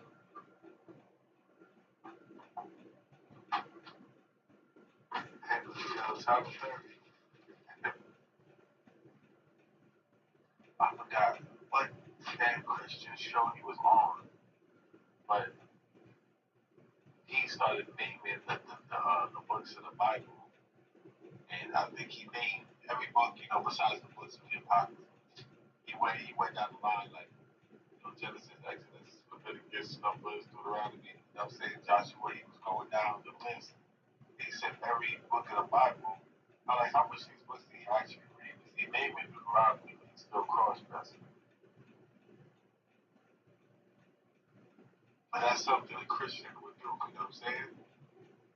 Or I should say a so-called Christian. A real Christian follows the Bible, right? But a false Christian, an antichrist, a Bible like an atheist, he's gonna go through the books of the Bible and name all the books of the Bible, but don't crack the things open. Right. He flips down the top of the pages. He don't open the book. He just flips down the corners of the book to see the names of the books. Man, I can't. I think. Hey, Tobiah, welcome to the stage, man. What's going on? Hey, Shalom, things. Yeah, man. This time, man, and your brother's on point with that. Definitely with Tyler Perry. uh, what was it seems to me like he's definitely against. It seems like he's against our community progressing. I mean, first time he really disturbed me off is before I came into the truth. Was the pastor name? There was a stoplight. That's what the young boys passed away a couple of years ago. Eddie Long. Eddie Long. Yeah. So he's on. All this stuff came out with Eddie Long. He on stage with Eddie Long, praying and acting like he's anointing him, and I'm like, man, really? After all this stuff has come out, you know, and this is what you do. And then fast forward to currently that show he has ruthless. Ruthless, I text the name of where he has his brothers in his camp, and it seems like to me that he was trying to base it off, trying to make it seem like they were Israelites. And at one guy running the camp, they call it the highs. One called it decon, which I actually they call him the icon, like decon, and it seems like to me he's trying to focus that on running people from joining the truth. You know, we don't do anything like that. It seems like he's just really against his people. Yeah, kind of. Yeah, my wife watches that show sometimes. And he's coming at the truth because they see the rock cool, the rock illusion, right? Making fun of the Hebrew way that we see the Holy Spirit. And if you look at it, it reminds me more of brother that got locked up a couple of weeks ago. Nature with the wind. It seemed like this healing, It's really the nature boy in Christianity because they really don't open up the Bible or reason for the Bible at all. They just have a doctrine that people just follow blindly. So I would say that's more like nature boy in Christianity. You know what I'm saying? Yeah. Definitely nature boy because of homosexuality. I see that thing too. Nature boy is a soundbite. Sort of. So you don't say anything to do for our community. They always claim they put money to communities and, we did law enforcement. I go to Oh my God. stuff on the neighborhood, stuff like that. But they say put money in and they do stuff in these communities. I've not seen any change in these communities. I want to wall of Beavers. Just a kid.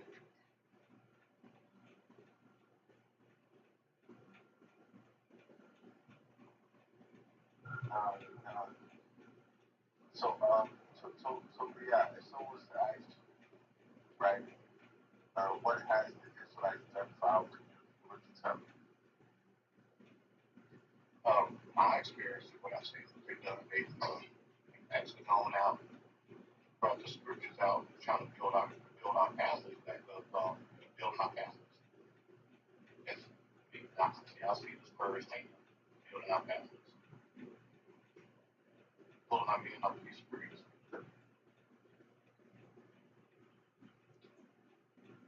bringing us out of our idolatry and stuff like that. That's what's come to me personally, and that's what I've seen.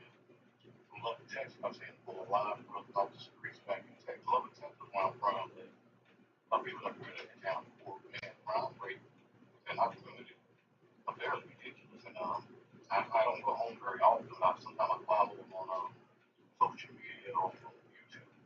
I've seen brothers that I grew up with, that old saying that ain't never gonna hell if you ain't. I've seen some brothers out there that were true, pimps. They got a couple of bodies on them and things like that. Brothers out there want to brothers make a complete turnaround. I hate to say it all the way. I never saw that coming. That's what I would tell them.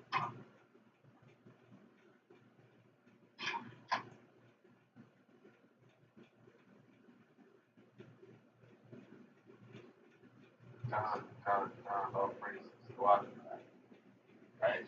Because brothers turning their life around, you know what I'm saying, is a great benefit to our nation. Period. brothers that turn their life around, sisters that turn their life around, is a great benefit to our nation. Like a sister that, starts to follow the law, statutes, and commandments, she's going to be a better mother than the average me that wants to go to the club and just keep up. You know what I'm saying?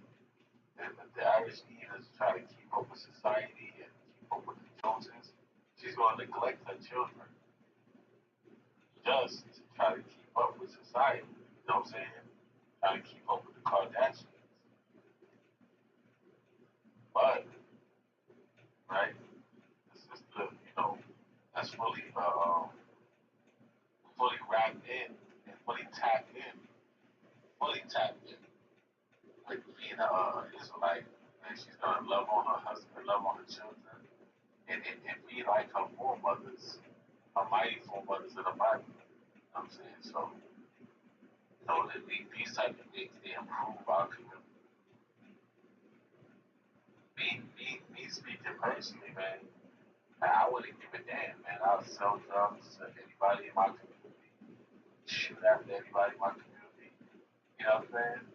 And now, me personally, I would never do nothing like that to my people. Nothing like that to my people. So, men with that kind of mind state, but it'd be like, to hell with this nigga, I mean, where he's standing. And now the attitude is, man, brother, I ain't trying to deal with you like that right now. You're taking me out the spirit and we go home. You know what I'm saying? Those type of two mentalities is very important to have a difference in the community. A brother can't be ignorant and violent and claim to be following the Torah. The Torah don't teach you to be ignorant and violent.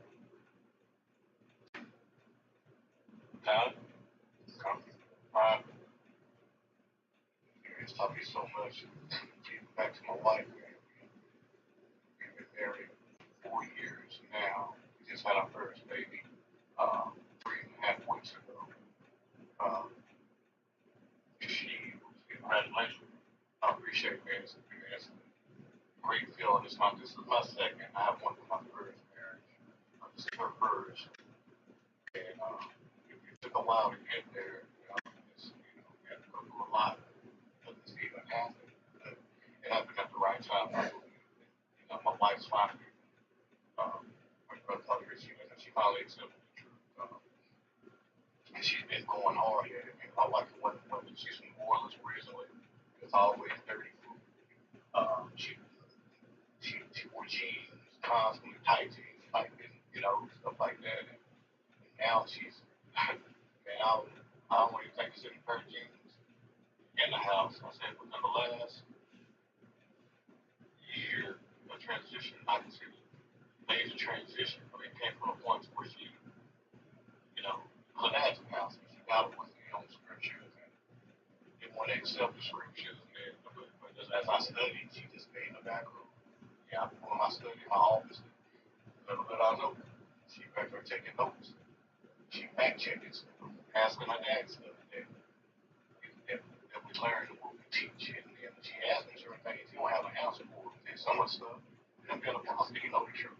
So then she said that validated everything was coming. The brothers are teaching, that was validation for her. So and the transition came, and it was like, I had to tell one, I just noticed one day she was always wearing dresses. Didn't have any braids, but she didn't care. She started cutting braids in the bottom of her dresses. And I just told her one day, like, hey, baby, I'm going to say, hey, I'm happy. Man, you have no pants, like, she with no pants on you. She said, yeah, baby, stuff. That's like, I want you to say something. Like she said, it was proper words, but she said, it's hard. She said, you learn something for so long, for 30 years, I could be here this whole truth. So like she said, he wanted to deny it, but she was like, can't deny it, it's real, so people around putting her out of it, she came out of it, I got a knowledge going on, and we talked to him 2 days ago, because I got 20 husbands, so I'm going on,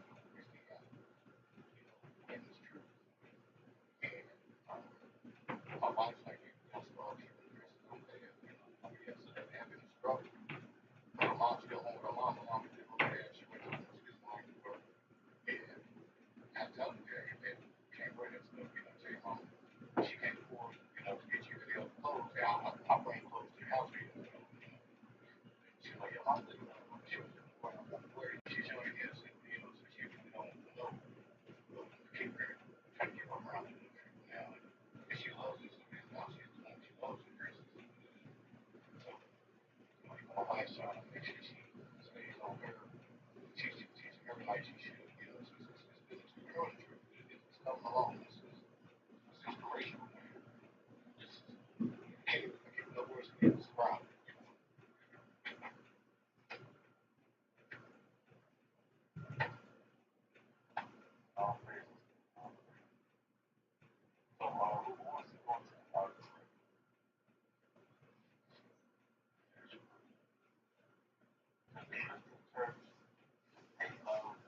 sometimes go line and line and line to get to the top of that. You always got some Jesus God thing going on.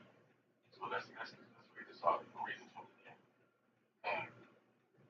Says it has taken a while, but Tyler Perry's vast Georgia mansion, listed in 2015 at $25 million, has recently sold out of town buyer for $17.5 million, breaking a record for Atlanta area real estate sales.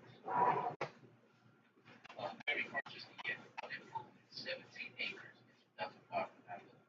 Perry already had his sights set on a newly acquired 1,000 acres in suburban Atlanta. He is building his next masterpiece. Perched high above the Chattahoochee River. How many acres? Next one is the current one you got now. 1,000 acres. That's 1,000 acres. You know what we can do with 1,000 acres? Actually, it's like town. Right. That's why he bought it. None of y'all have this land. Right. Right. Who's really ruthless now? Right.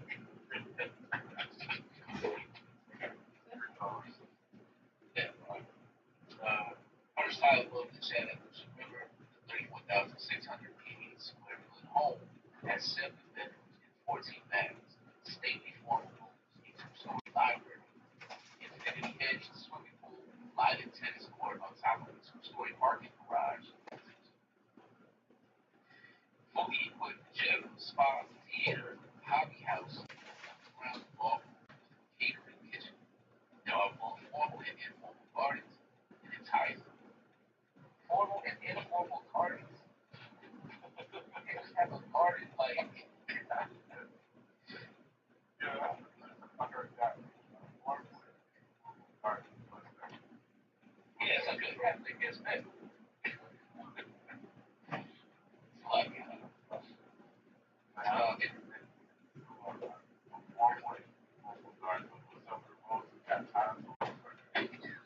it, yo, he got a garden to show his guests, and then a garden that he goes there just sits. Is what it sounds like. That's right. I think that. Kind of like has um, an entire estate, guard house, caretakers, and residential level security system to aid in secure residential entities. Tyler provides the caretaker suite, so he got something to do with keeping up his house. Tyler Perry is the creator of the character Neil in the successful TV series Tyler Perry's House of Pain, and is the first filmmaker in history to have 5 films open at number 1 years in the credit to see this film. You know what? Real quick, that says a lot about it because you see the power. He's only drawing one demographic. And for them to say that he even beats Spielberg, that's great. That shows you the type of power. It's only demographic, which is mostly single black women. Right. And when that generally women of our nation buying power through Spielberg out the box. And also you can afford 1,000 acres now. Like I said, the money's not the problem with us. Money's not the problem with our nation. Our nation gets money just it's our bonding, right? The inside, right inside, without papers.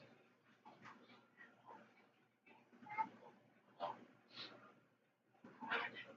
Wow. Uh, Yeah, but you all out. it says James Cameron and Quentin Tarantino. Damn, I didn't even finish. He read out all their. That's crazy. His 13 most popular films have grossed over 600 million, and the box office would cost less than 10 million. Get out of here, yo. only out here makes something out of it. And they see that, and that's why they push on this. They push on this.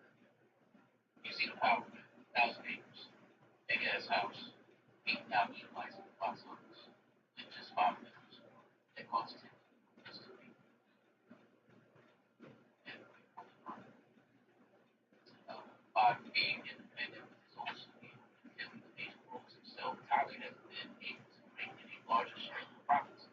Over the years, has also bought and sold real estate across the country. Billy Joel's Florida mansion. Billy Joel just turned 67 and still perform every day. I think that's it. Oh wait, is this what you are? Did he buy this? Wait, I got the article. Let's see, it didn't get exactly 1,000 views. He got 800 or something. About to put it up right now. Oh, yeah, I think the other one.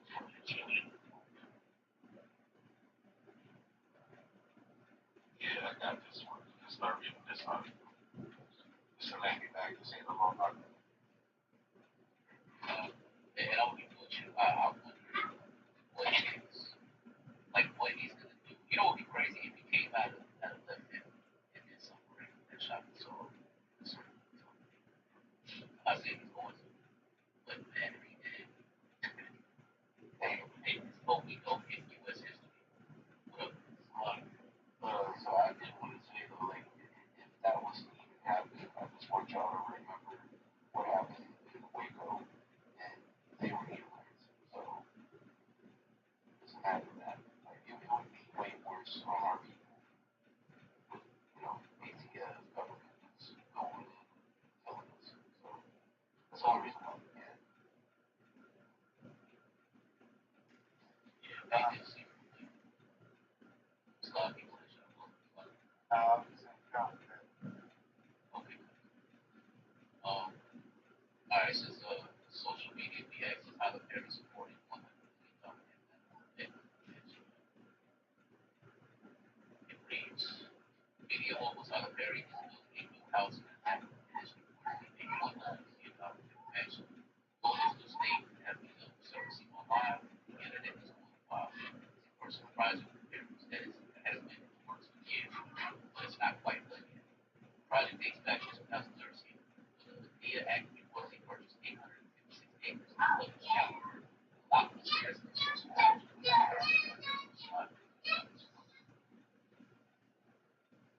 Yeah, God, take the time. I'm loud. it's a lot. Yeah, I got you. Um, purchased 856 acres in Douglas County. A lot was destined to house more than 1,300 Georgia residents. That's wild. Bob was What happened? It says that the 856 acres that he bought was a lot that was destined to house more than 1,300 Georgia residents. Wow. So this place was the house 1,300 residents. That needs shelter. He bought it up. Right? And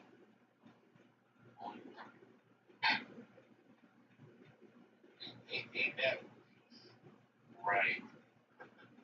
Like, I believe that it was one said that he was actually going to use his property to start his own, what is it called? Like that's where his industry was going to be. well, It's going to be Hollywood. I think I heard that before.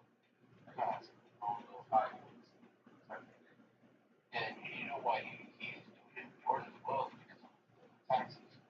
He was trying to loopholes with the taxes. interesting thing they did. It says TMZ reported that Perry has been building a massive estate just outside of TMZ revealed photos of the estate to way, revealing a gargantuan luxury home, acres upon acres of personal property, and seemingly a private airstrip. Damn. This is what the Black Christian Church gave him, man. And he took that money from the Black Christian Church and got himself his own little Hollywood studio, jump off. He can do whatever a man can see. He So a large, what is it, a gargantuan? Gargantuan. A gargantuan house with an airstrip. Fly me out. Be out of here. The Batmobile. So he's doing all this type of stuff with the money that the Black Christian Church provided. But All he has to do is provide labs. all you gotta do is provide lives and show an effeminate spirit on the black men. And the house of pain, the main black man there is like a complete imbecile. You know what I'm saying? The short Darksman dude, he's like a complete imbecile. And he's just there for shits and giggles. So this is what happens, give out people fighting with entertainment, and at the same time push the agendas of the enemy on them. This is how Satan rewards you. But the Black Christian Church is the vessel for it. And then what happens, man? And now, all that is done for himself. What has he done for his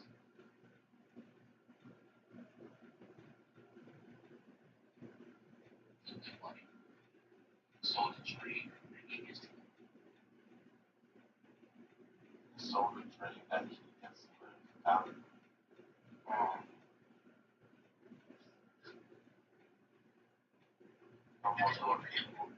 For people say what has the Israelite community done, of course we're going to tell them that, yeah, you've done a lot. Changed the mind of a lot of people, right? Thousands of people want to convert to the Israelites, and then change their mind, and then now an asset to the community instead of a liability. They're building up the communities instead of tearing them down. You understand? So, of course, us as Israelites, we have, the positive things about the community, but then we don't even have, I would say we even have 1% of the backing that this guy had. Like the support that he got from the black community, so-called black Hispanic community, we don't have 1% of that. As he has done, we don't have 1% of that.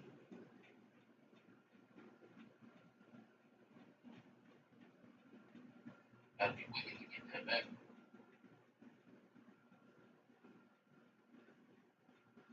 Gotta be willing to sell out your own people. Right? And then it's like, it's not even really like, of course, Satan blesses you, but most of his blessing is coming from our thing, our thing. It's not even really Esau that's blessing. Like, of course, Esau's blessing being wicked, but most of his blessing is coming from the ignorance of our people. Esau is body can take this entirely, not as much as we know. And I'm saying we as like, I know probably there's some people that never even watched the Tyler Perry show.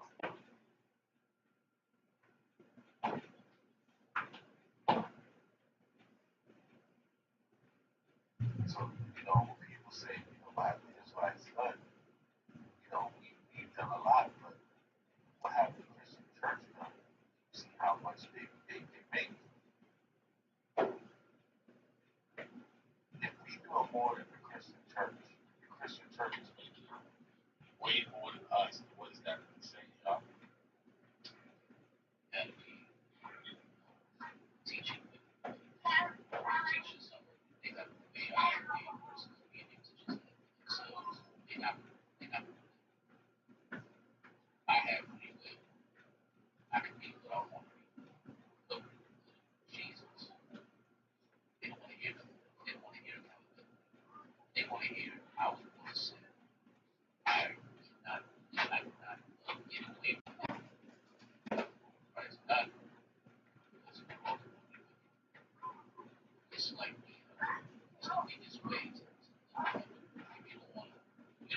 take accountability for your actions. And he got to be on that cross. He got to be on that cross multiple times, say millions of times. And you're passing those release for a whole week to sin. That Christ did. Most High didn't give you license to sin. That's the blood.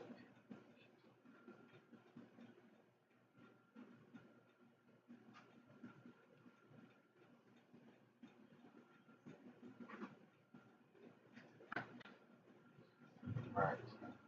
You know, so you have that, and I'm about to see how much the Black History Church knows.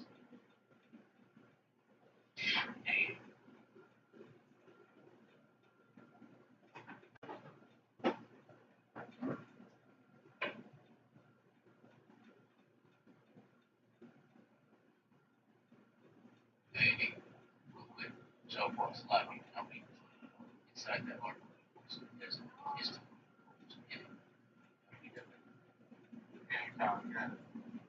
Watch this. This is where it's so take a look at yo, blacks, billionaire, and Sweetwater Tyler Perry's $100 million home in Georgia. It says the home is situated on 1,200 acres and features approximately 40,000 square feet of the space for 8 bedrooms and 12 bathrooms. It reportedly cost $100 million to build. Looked at as a legacy home for people to see 100 years in the future while visiting the park and the home backs up. So people who visit this park are going to see his home. It says it is in close proximity to the 330 plus acre site of the decommissioned farm base in one of the forest neighborhoods and 35 schools and 30 2015 small schools 6 months away. Some 250 million went into restoring the studio site, stately 19th century homes, erecting sound stages named for black luminaries and building a production offices and sets. So instead of building on the poorest community, one of the poorest communities in Atlanta, you shut it down and built a house on top of it. That's what he did. That is crazy. So the title that you have, what has the Israelites done with our community? That was both made right there. What have Israelites in the truth done? What have Israelites in the world? Stark contrast, man. Stark contrast is crazy.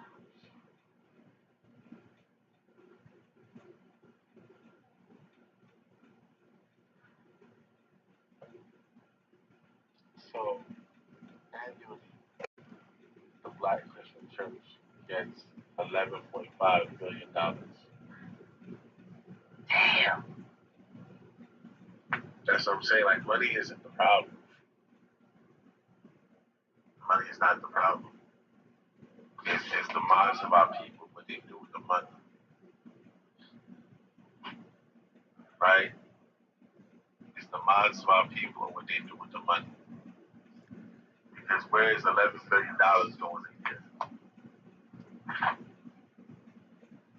With that kind of money, there should be a plethora of after-school programs, trade programs, programs for the single mothers, programs for children with behavioral problems.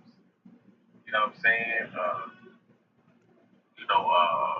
Tutoring programs, Rehabilitation programs. Getting these brothers off the streets and off the drugs, doing what the Nation of Islam was doing, but that's something that we should be doing. That's why the Christian church don't care about any Israelite theories. They don't care. They just care about what they put on that plate. And if you went and told any of the Christians that go to this church on a weekly basis and sometimes 3 times a week, and you told them how much money they make a year, how they make annually, they would justify it. They would say, well, why are you still broke? Why are you still struggling? They would still justify it. These guys, have you seen any of that reciprocated or donated back into the community. They'll justify it. Just imagine this, because remember, they're giving 10% of their wages to tithe to these churches. Or more. Or more. Exactly. So at the least 10%. And it's been known that sometimes they do triple. And then these churches take that money and then they have tax write-offs, which they even get money back from the government sometimes. So They real grimy too, because that's what they bring you. That's the fire going. So try to lift your spirits and distract you from what you put on that plate. Make you want to feel good and they, shaking you down. That's what these churches are, man. They shake down you. That's all they're straight up. They're not offering.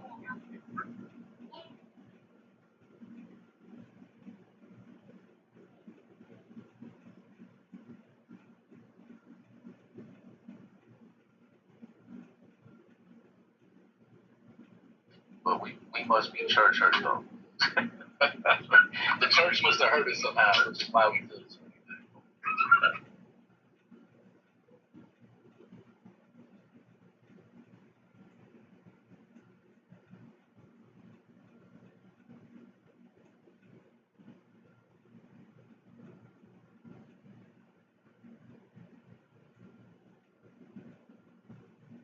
I got one more good article, y'all.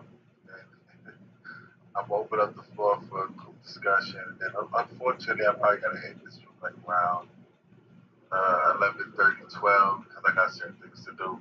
Unless brothers can hold it down after that time. But I got one more good article for y'all, man. Right? Because, we've been talking what the Israelites have done for the community. And I just want to give an example of these people that were supposed to do something for the community, and they have done nothing. It goes Black Lives Matter. I probably got another article after this, but yeah. This is one of the most wicked movies that I've seen in about 40 years on this. A very wicked movement. Absolutely destructive, wicked, crazy, very manipulative movement that I've seen in a very long time. Because they say Black Lives Matter, but it's obvious from what they do that the Black lives don't matter to them. They do not.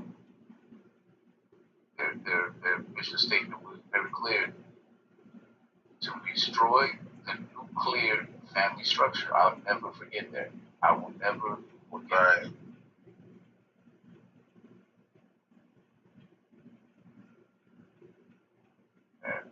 Yeah, they said they wanted to take down the patriarchy too.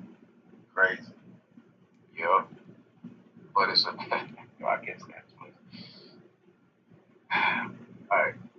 It says Melina Abdullah, co-founder of Black Lives Matter Los Angeles, was arrested with probable cause at a Los Angeles Police Commission meeting in 2018. A federal jury found Thursday after a 2-day trial siding with the city in her lawsuit alleging wrongful arrests.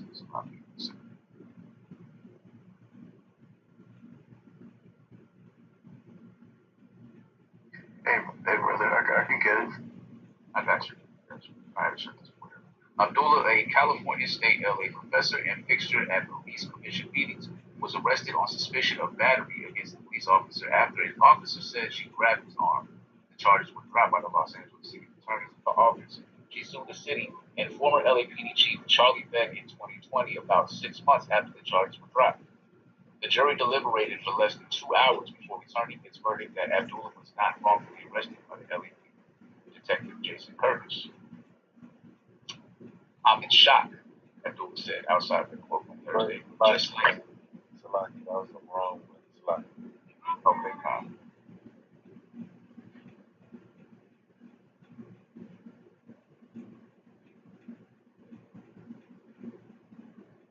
brother. If you want me to take over, just tell me. All right.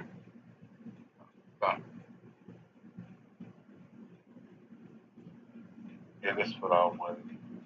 So like, yeah, I be so much these articles open on my phone. Mad tabs. Yeah, mad tab, yo. I think I clicked the wrong one. It's like, yeah, Israel. Bear with me.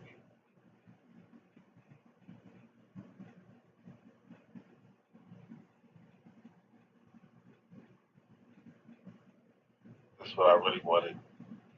You can read that. There we go. Black Lives Matter leaders condemn allegations of mismanaged funds. Patrice Cullors and Melina Abdullah defended BLM's decision to buy a $6 million home in California amid concerns about organization's finances. Yo, leaders of the Black Lives Matter movement are dismissing allegations that they mismanaged millions of dollars after a scathing New York magazine report revealed that they had purchased a $6 million home in Southern California with donated funds. Patrice Cullors, co-founder and former executive director of the Black Lives Matter Global Network Foundation, and Melina Abdullah, co-founder of BLM Los Angeles and co-director of BLM Grassroots, spoke to reporters Monday during a closed roundtable discussion, dismissing recent articles about the organization's finances as media attacks and misinformation and disinformation, in quotes, and claiming that any lack of transparency about the multi-million-dollar property was out of concern for the leader's safety. Wow, $6 million worth of concern. Almost immediately upon closing, the attacks on me and BLM, which also means Melina and others, escalated. Added that she stayed at the home for 4 nights while the FBI investigated a death threat against her. So we did use the campus as a haven of these safe places, and derailed an announcement strategy. Conditions changed, and that's it. Justifying it with news. Cullors was named executive director of the Global Network Foundation in July 2020 and left the organization last spring. The discussion came a week after the New York Magazine report by Sean Campbell renewed the question about the organization's use of donation. The report revealed that the group secretly bought a 6,500 square foot house in October 2020 as a hub and headquarters for its members to create content promoting social justice. The report only fueled questions about the organization's finances. Just a year after the foundation revealed a detailed look at its funds for the first time, the Associated Press reported then that the foundation said it had taken in just over $90 million in 2020 and committed to $21.7 million in grant funding to both official and unofficial BLM chapters. Along with 30 other black-led grassroots organizations, the foundation put its operating budget at a $8.4 million. The BLM movement was born in 2013 after George Zimmerman put in a murder and killing of 17-year-old Trayvon Martin. Rest in peace. The Global Network was created shortly after, and today has more than 40 chapters around the world, according to the BLM LA website. The movement has worked to advocate for victims of police violence and educate the public about systematic issues plaguing black communities. Along with questions about the remainder of the $90 million, leaders from the local chapters who said they received little to no funding from the organization said they wondered where There's no funding from a $1 billion corporation that's getting $1 houses. It's a scam. You know what's crazy about charity, that is that you're only obligated, I think, to donate 10% or less of money that is given to you in donations by charity. That's all you're legally obligated to put forward. It's I didn't crazy. say no more for the day, You, just not right that whole now. set of cloud nonsense back in the day and going to Africa and having hungry kids, like, that's one of the biggest hustles ever. Slacking. I'm getting off track. Along with questions about a remainder of the $90 million, leaders from local chapters who said they received little to no money from the organization said they wondered where money raised before 2020 was gone. Cullors said the organization did not receive much money until 2020 and denied any claims to the contrary. It just isn't true. Our largest donor base previous to me resigning was always small dollar donors, Cullors said. It's just not true that billions were poured in. At most, our budget was at $1.4 billion. Chelsea Fuller, who moderated the discussion, told reporters that current leaders of the foundation declined to be a part of the discussion on Monday. The spokesperson for the organization said the foundation intends to do its own media in the near future and directed NBC News to statement that it will share money on Twitter. The statement highlights that the foundation has donated some $3 million to families affected by COVID and more than $25 million to Black frontline organizations around the world. We are embracing this moment as an opportunity for accountability, healing, truth-telling, and transparency. We understand the necessity of working internationally. It's a lot intentionally so we build trust so we can continue working with them as the same Black generation. NBC, ELK, previously reporting on potential international organization and its local chapter. In an attempt to disperse some of its 2020 funds, the foundation launched BLM grassroots a $6.5 million fund.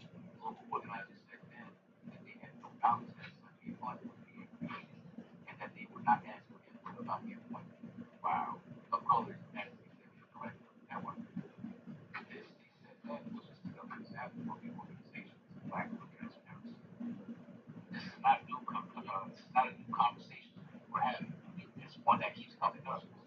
Ariel Lipscomb, an organizer with BLM members since 2020, we consistently ask for accountability, we consistently ask for transparency, we consistently ask for shared power and for the actions of the people.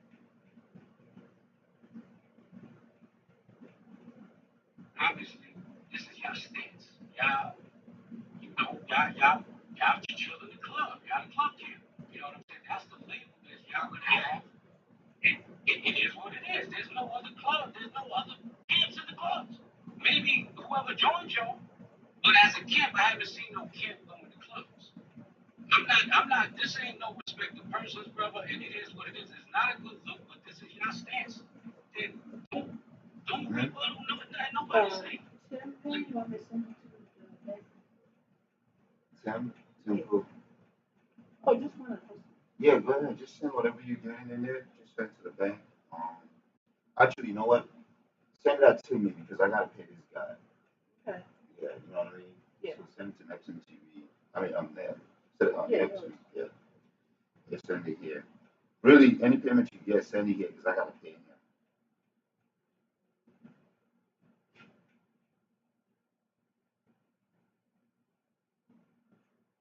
Guess what they did?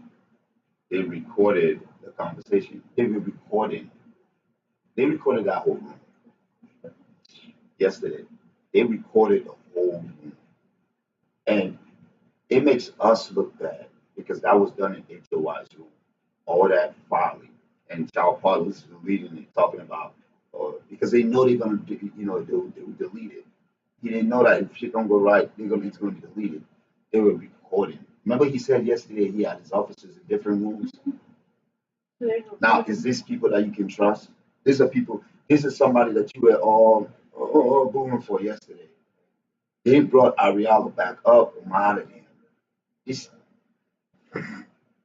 And I know it was this bastard that did. So what's that? I guess this is TV from when he was arguing with the real. I don't know who this is. They recorded it.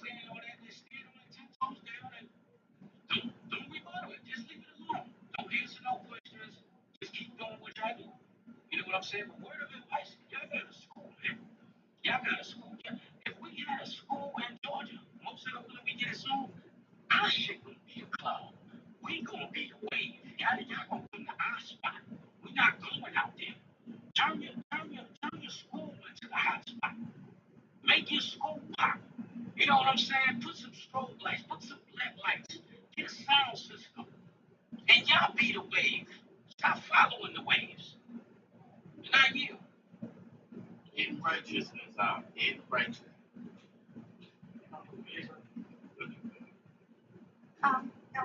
That's really ridiculous. That was ridiculous. Don't say that we are the club camp, right? Because people can say, oh, y'all can do X, Y, Z camp. But we're not trying to do that, right? We're not trying to do that. So don't go there, bro. Please don't go there. That's what it is, though.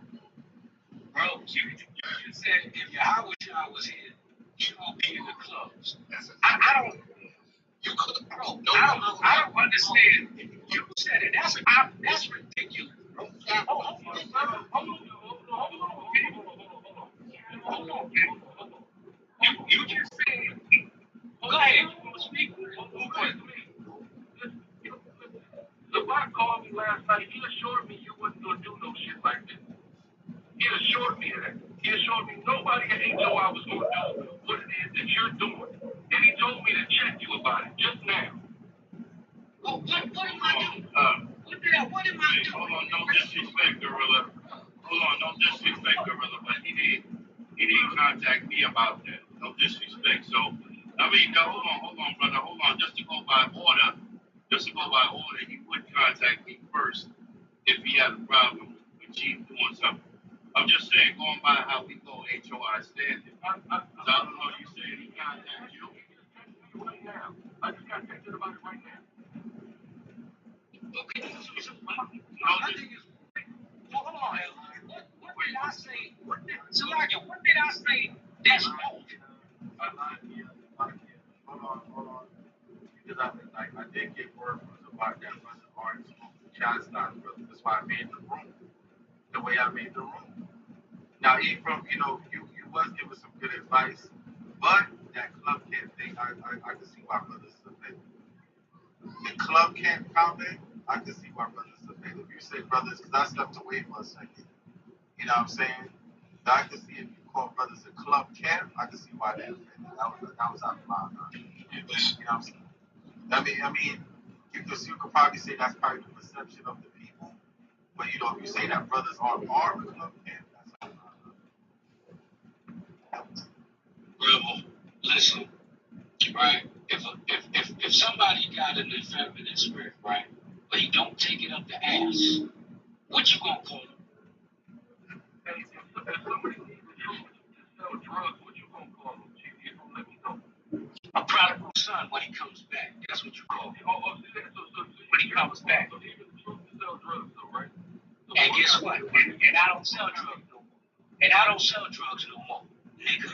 I don't sell drugs no more. What I did to myself? Y'all niggas is crazy? Y'all crazy? We talking about what he leads to the camp, this and that. No. It ain't no chance. I'm telling y'all.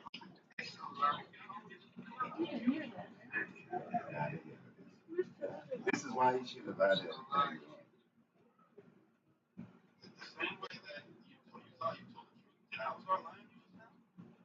So, like, I don't.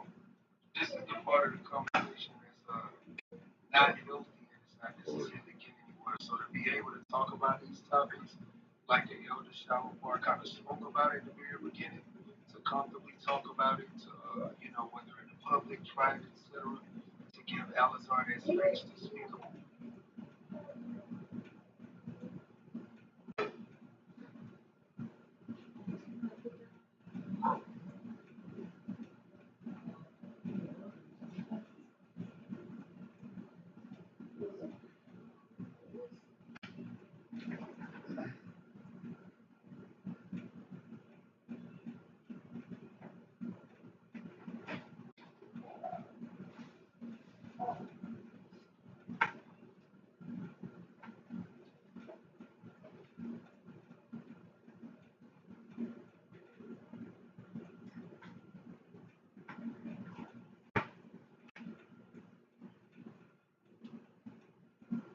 It's this nigga Shabal. He used to come to our room, OT only brother. Yeah. He's the one that recorded this. Yeah, we've dealt with him before. Very expertly came and divided the camps. He's used our tactics in a situation and killed y'all with it, and y'all don't even see it. And now I gotta go and I gotta bang on other brothers that are on the same mission as me because you allowed somebody who left what we believe in to infiltrate and to play a mind trick on you. That's what you allowed to happen. How weak are you? How stupid, how simple, how naive, or how envious are you? to allow something like that to happen. Shout out to Sir Paul. It's really a double agent just to expose how foolish some of your brothers are. Don't you know I talk to Shamar? Listen, I love Shamar. You know I love him because he put TMZ. He put TMZ. I said, that is not him. I woke up, my wife said, man, it's a room, it's 400 niggas in a room. And you let it happen. That thing's like Chris Rock. That's what we deal with. He's praising Shabar for allowing him to infiltrate the camp, right? And cause that division. And he's praising him. So basically you're on his side then, right? You alluding that you know what was going on, right? And you allowed it to happen. So this is what we did. This is why I said the simplicity of the scripture is, just keep things simple. Don't get into this extra drama. You get into all that, that's when you bring confusion, bring drama and all that. Right? All this person is my buddy, don't you know I hang out with this people? Don't get into all that extra. Just keep it simple. That's why I'm gonna stay where I am. Right?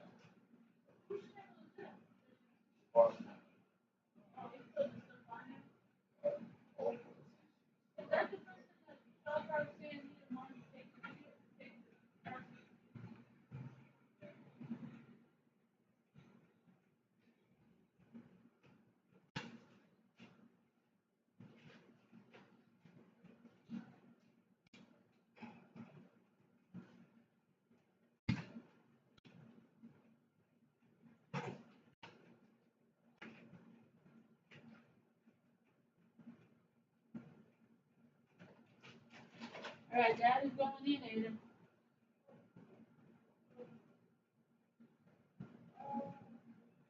Yeah, you should be able to start up the phone and go ahead and go to the app.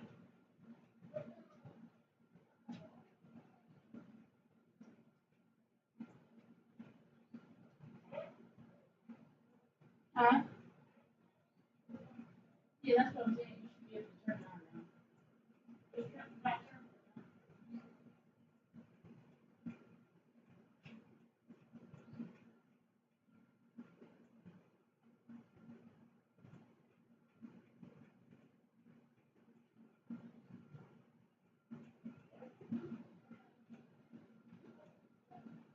Yeah, turn it on. Yeah, you can turn it on so you can use the app.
Ada, you getting ready, right? You getting ready?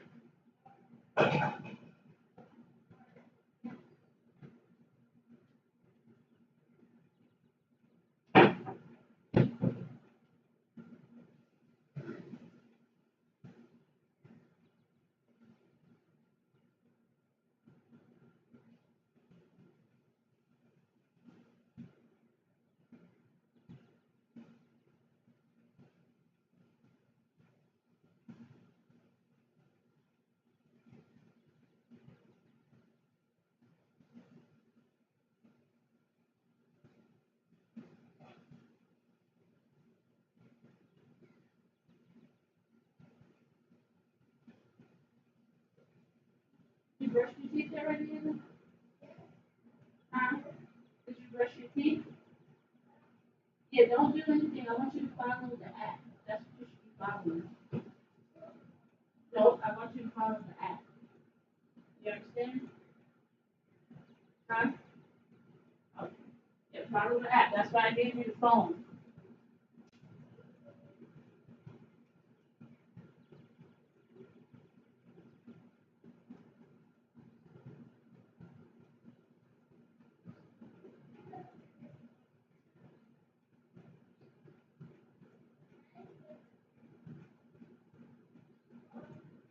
Yes?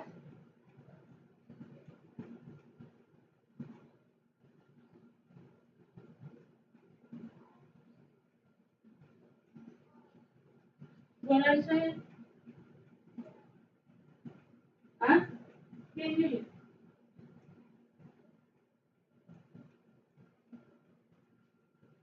Oh, is that how you usually do it? Is that what it says on the app? No. Yeah, I want you to do this on the app the same way. So that way, if you know it's the same day routine, it's something you do every day. I want you to keep doing this routine because when you do this routine, I notice that you get everything done.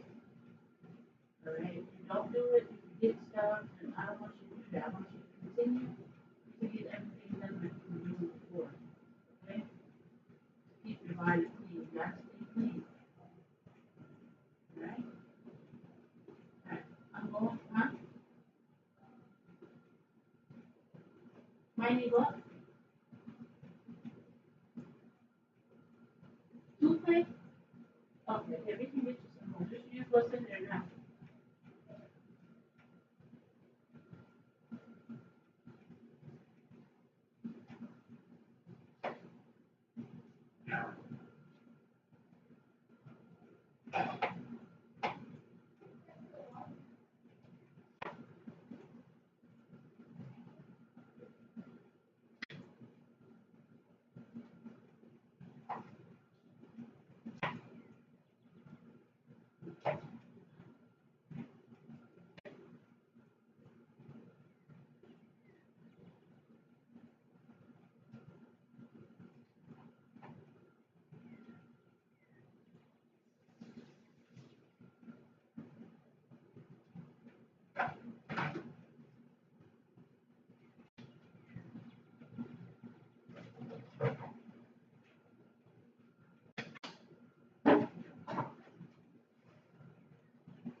And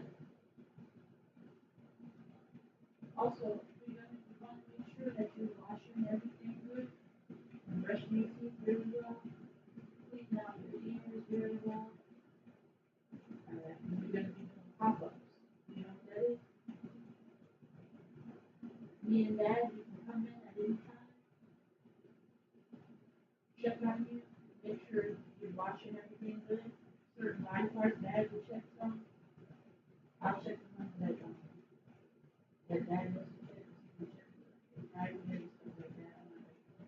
I said, Dad, you can check like the primary stuff. I'm not going to check that, but pop-up things we can come at any time and say, okay, let me see your ears, let me see your teeth, let me see your hair, right?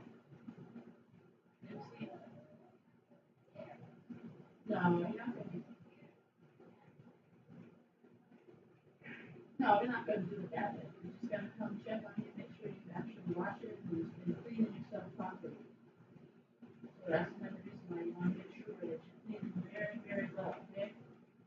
Clean out your ears every day.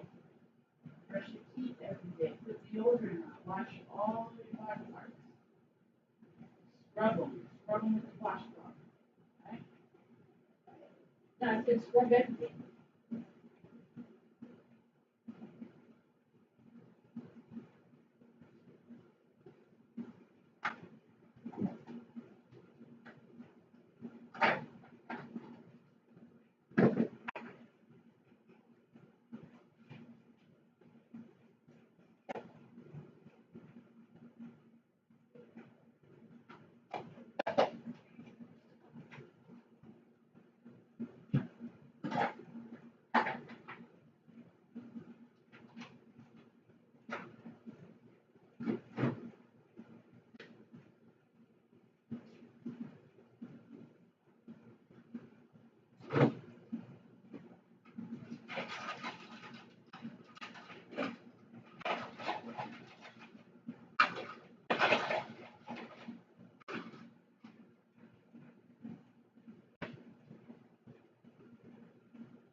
Right? How's it going to be a shame?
Doing different voices again.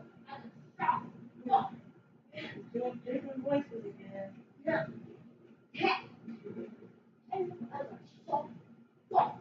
Which voice is that? That's the one where Jiffy. That's where Jiffy. That's Nigeria.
That's Nigerian, huh?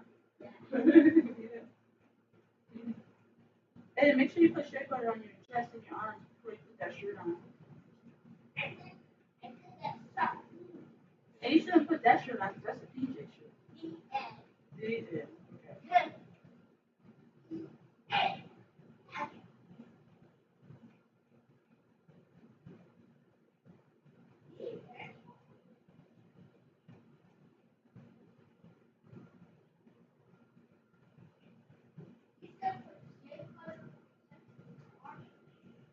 Yeah. What about your chest? Is that water or that shea butter? Yeah, look. Is that water or shea butter?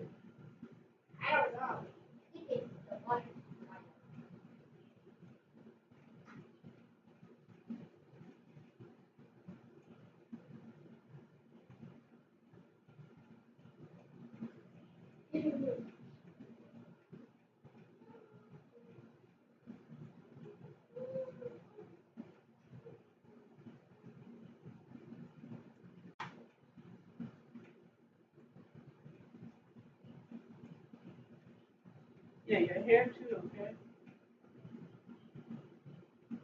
I know that's on your phone, so I don't really have to tell you that.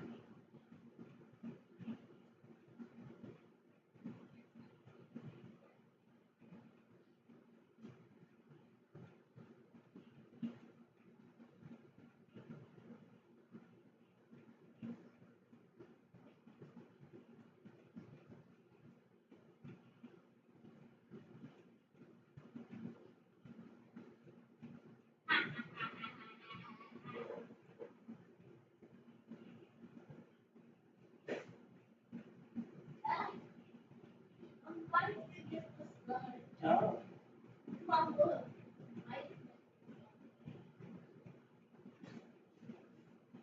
that's how you do it. That's how you do it, huh?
Mm-hmm. Usually when we go out, we usually only we're not out for a long time. We haven't been the last couple days, right? The days might be out a little longer, but it should be out a little longer. We don't have anything really to do today like we did yesterday. Because yesterday I think there was only like one movie. Probably like two. Hopefully today will be a better day. Hey, is there any bubbles? Yeah, there were a little bit. Yeah, you see some bubbles. Well, we have these up here, but.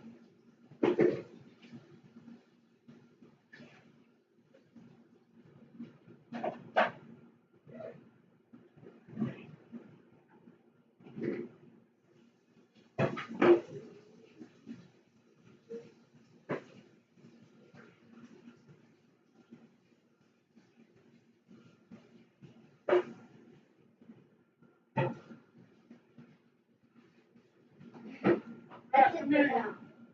That's it. Huh?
Huh? Huh?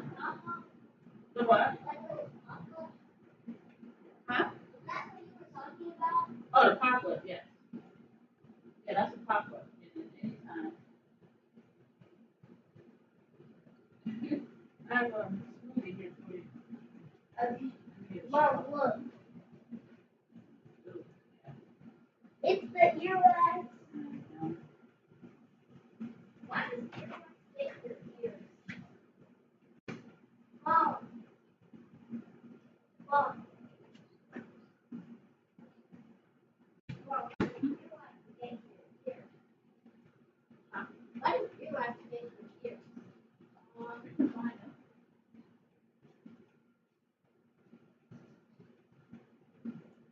Wait, Mom, my ear just got cut off. It means that it was like, when you said, I don't know, you have to find out.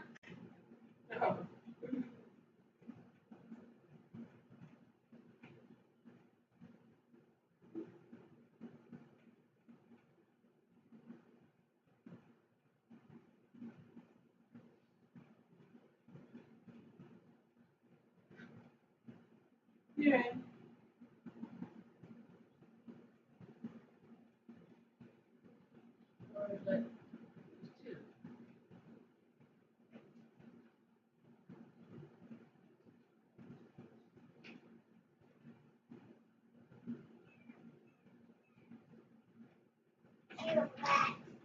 Ew, ear wax. It says you don't clap your ass.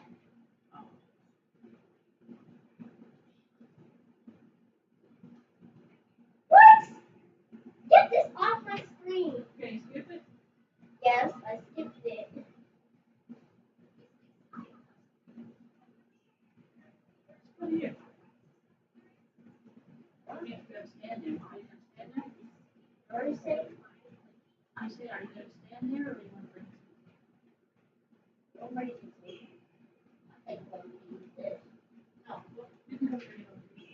Why could I use that?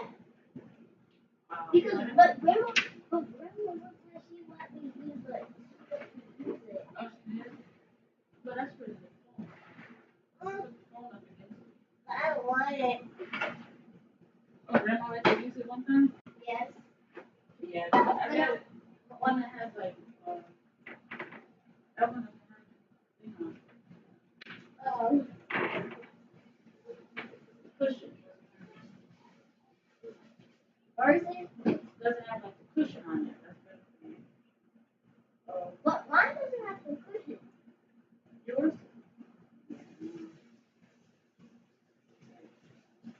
That's I thought you said you don't have to. You don't have to have the cushion. No, I prefer for you to have the cushion so much. I prefer your ears on the inside. How do you spell that? Cushion. How do you spell it? Yeah, how do you spell it? Cushion. H-I-N. Cushion? Yes. C-U-S-H-I-N? No, cushion. Close.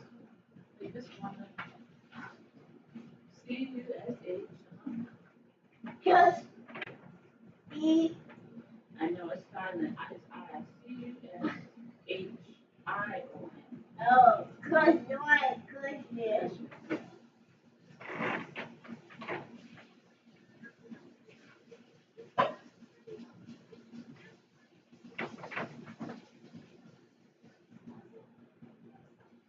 That's your smoothie, right? Oh, yeah.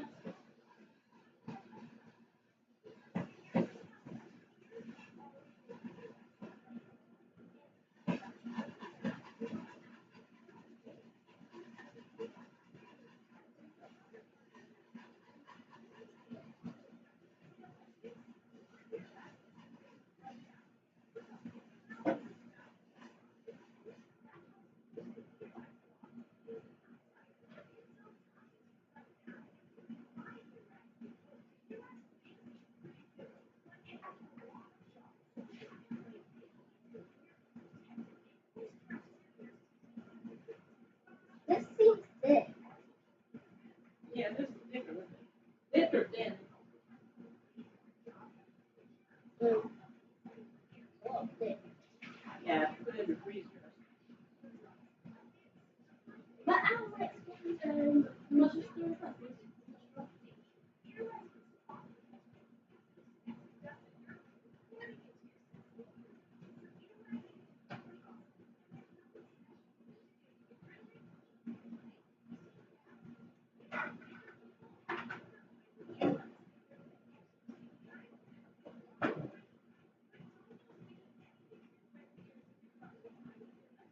Ew.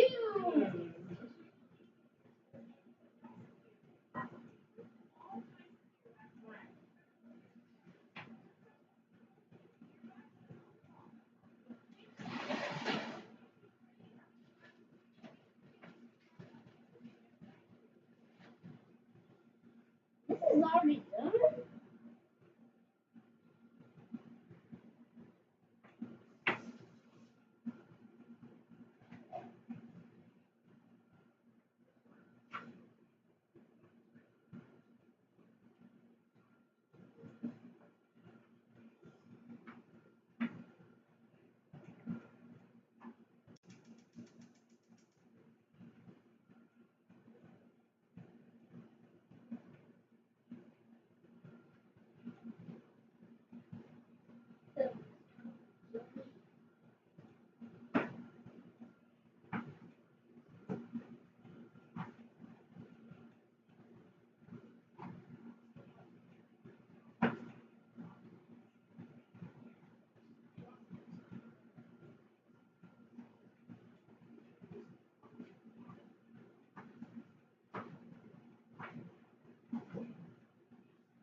Damn, that broke. Still good, but off the track. Yeah, that needs to be fixed.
Okay, so what is the saying about your what are you saying? What you learn about it? That when you like use it, you like sometimes when you like use it, your earwax might actually be pushed into your ear. Yeah. So what should you do?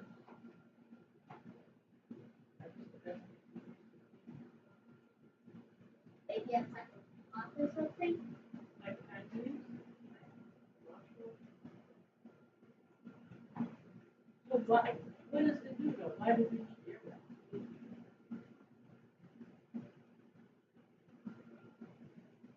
What are you saying? What does earwax do? And why do we need it? What does it do?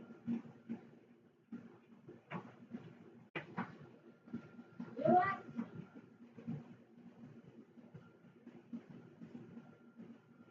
Oh, protect your ear. Protect it.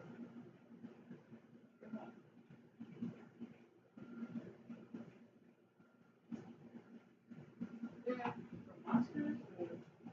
Hmm. Yeah.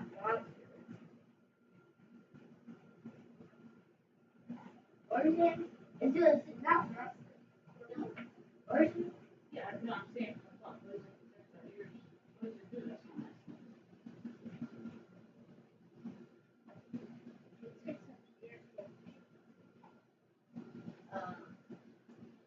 Germs.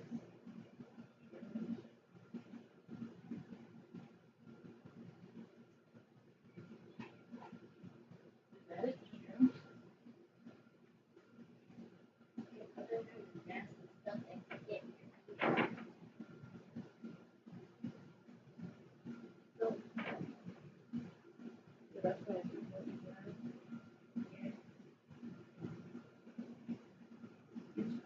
She said it sounds like it can be sticky or something. Some of it could be sticky and some could be dry, like like itch. Hmm.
What did you say? Pause that for a second.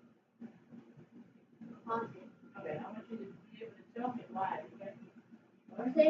Make sure you pay attention because I want to know why the itch. I want you to be able to tell me. Okay, even if you have to, but you should be able to remember. Okay. Okay. Can I ask you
a question, please? Yeah.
So they say why we did. Or why we did.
What sense is it?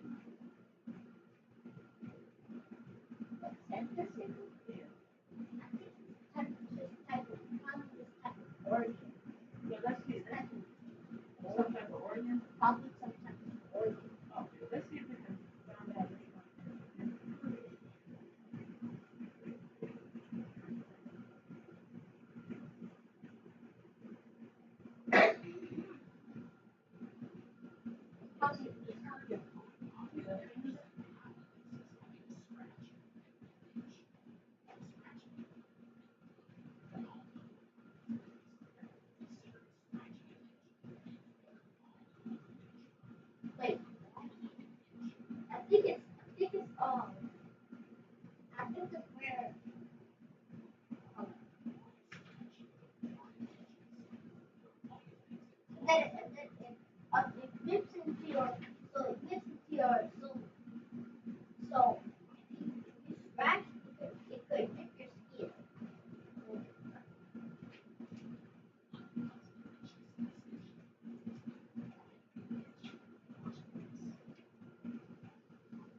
But the message is, yeah, the instant. So what the rain knows that you know the itch.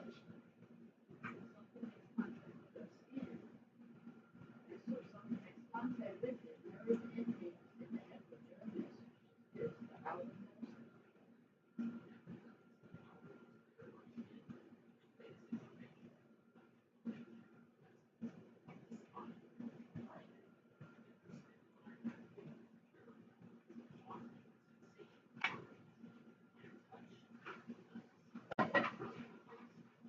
Ooh, what's the taste?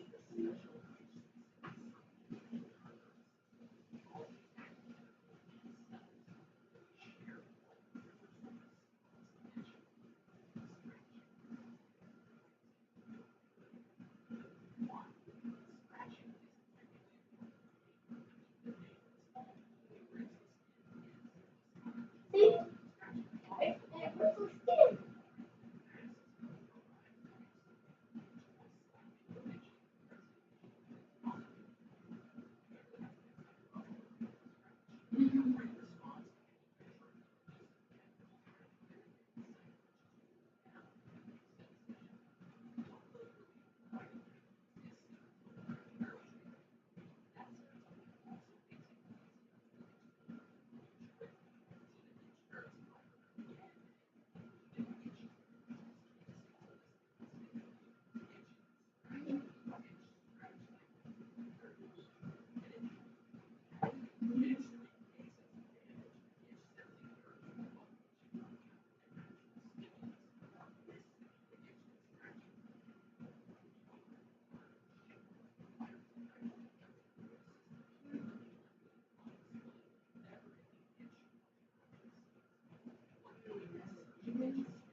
What? That's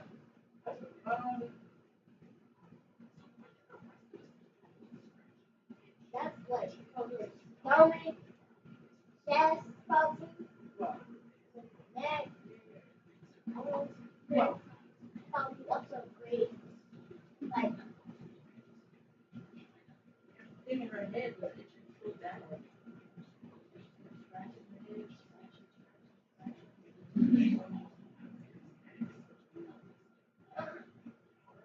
head, that's it. She just can die from scratching of your brain.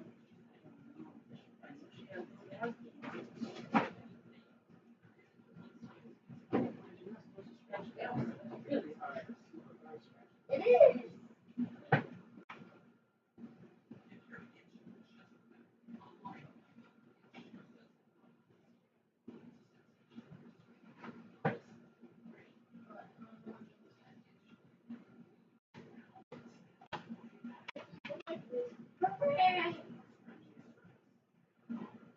I'm gonna show you in the house, a little more how to pack a suitcase right there, okay?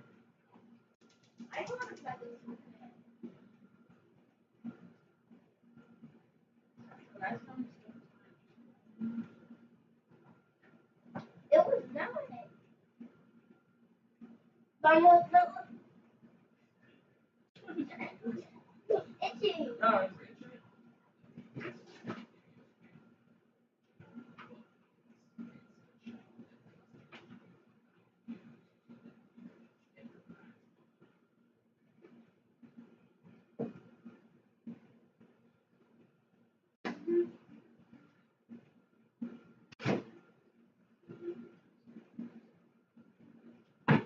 no, yeah, and the reason why I did that is I'm gonna show you how to do that is because, tomorrow I'm gonna have you pack your own suitcase. Tomorrow, Oh, before what? you leave, okay? Because we're going to, most likely, we're going to, I thought so.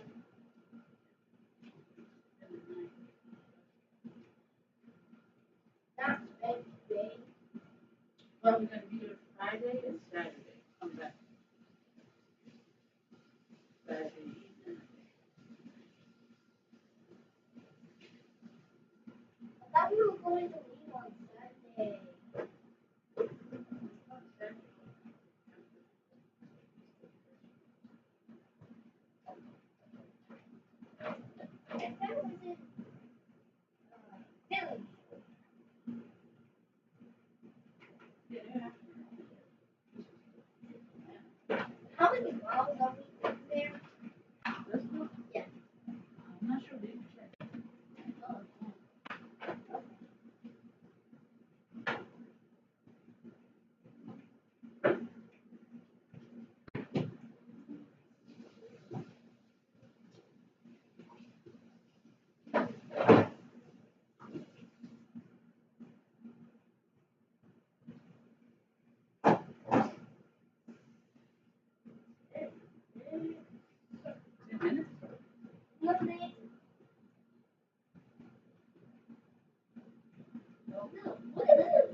So we have to keep going this time because it's 4:42, and I'm saving gas too.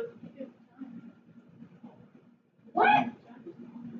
Oh, 3 hours.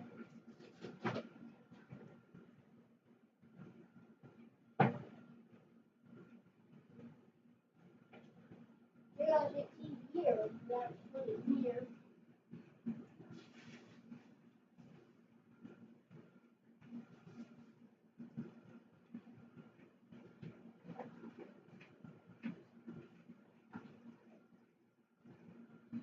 Oh, wow. Yeah. When tomorrow, I actually type this whole thing in, and I'll press the start button so you don't even have to do anything. Oh, well, tomorrow we're gonna have to actually type in the address. Oh,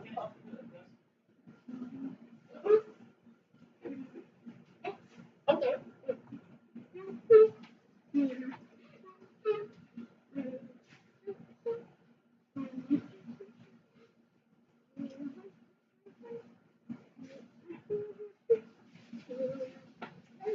So glad someone joined me.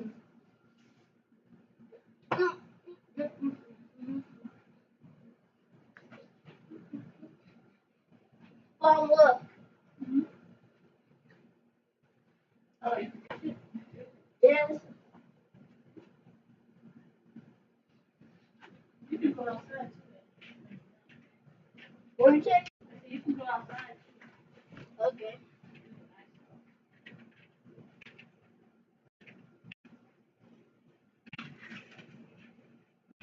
But isn't it smelly out there?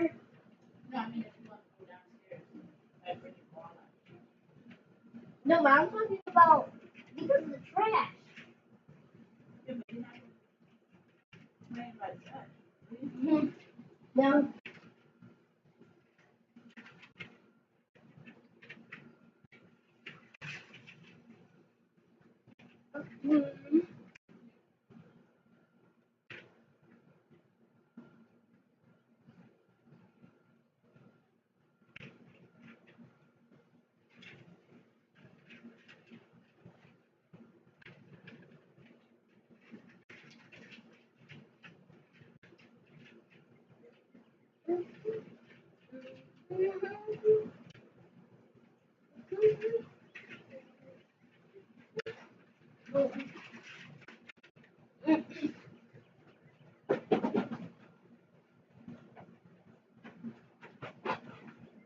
Oh. Oh. No. My arm is stuck. Oh, yeah. No, I was running and then my arm got stuck in here. Always hurt something. Ouch!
potatoes are here.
Jalen, go ahead and make it up before you forget.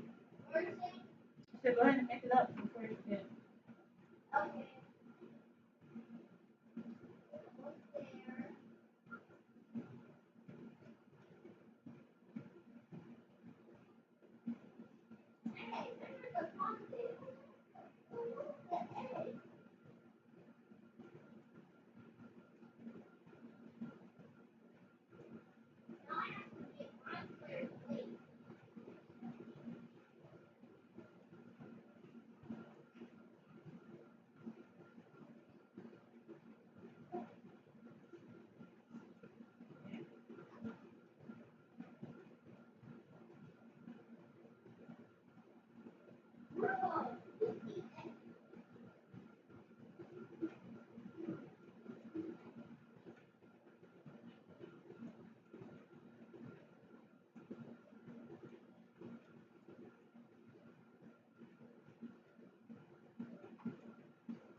And if you never eat, you can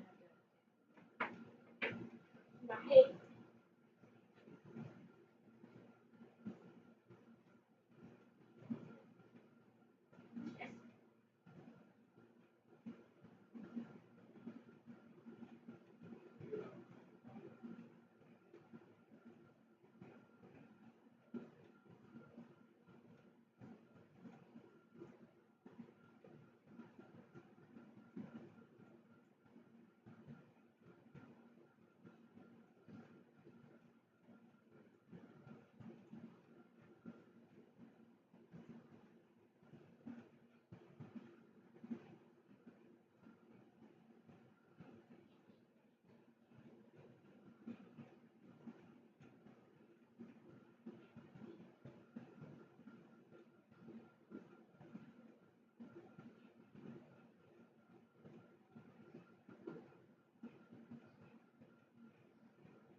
baby, can you start that for me? The streaming thing? Oh, done? Mom, Mm-hmm. like, what does it say? Oh, hold on.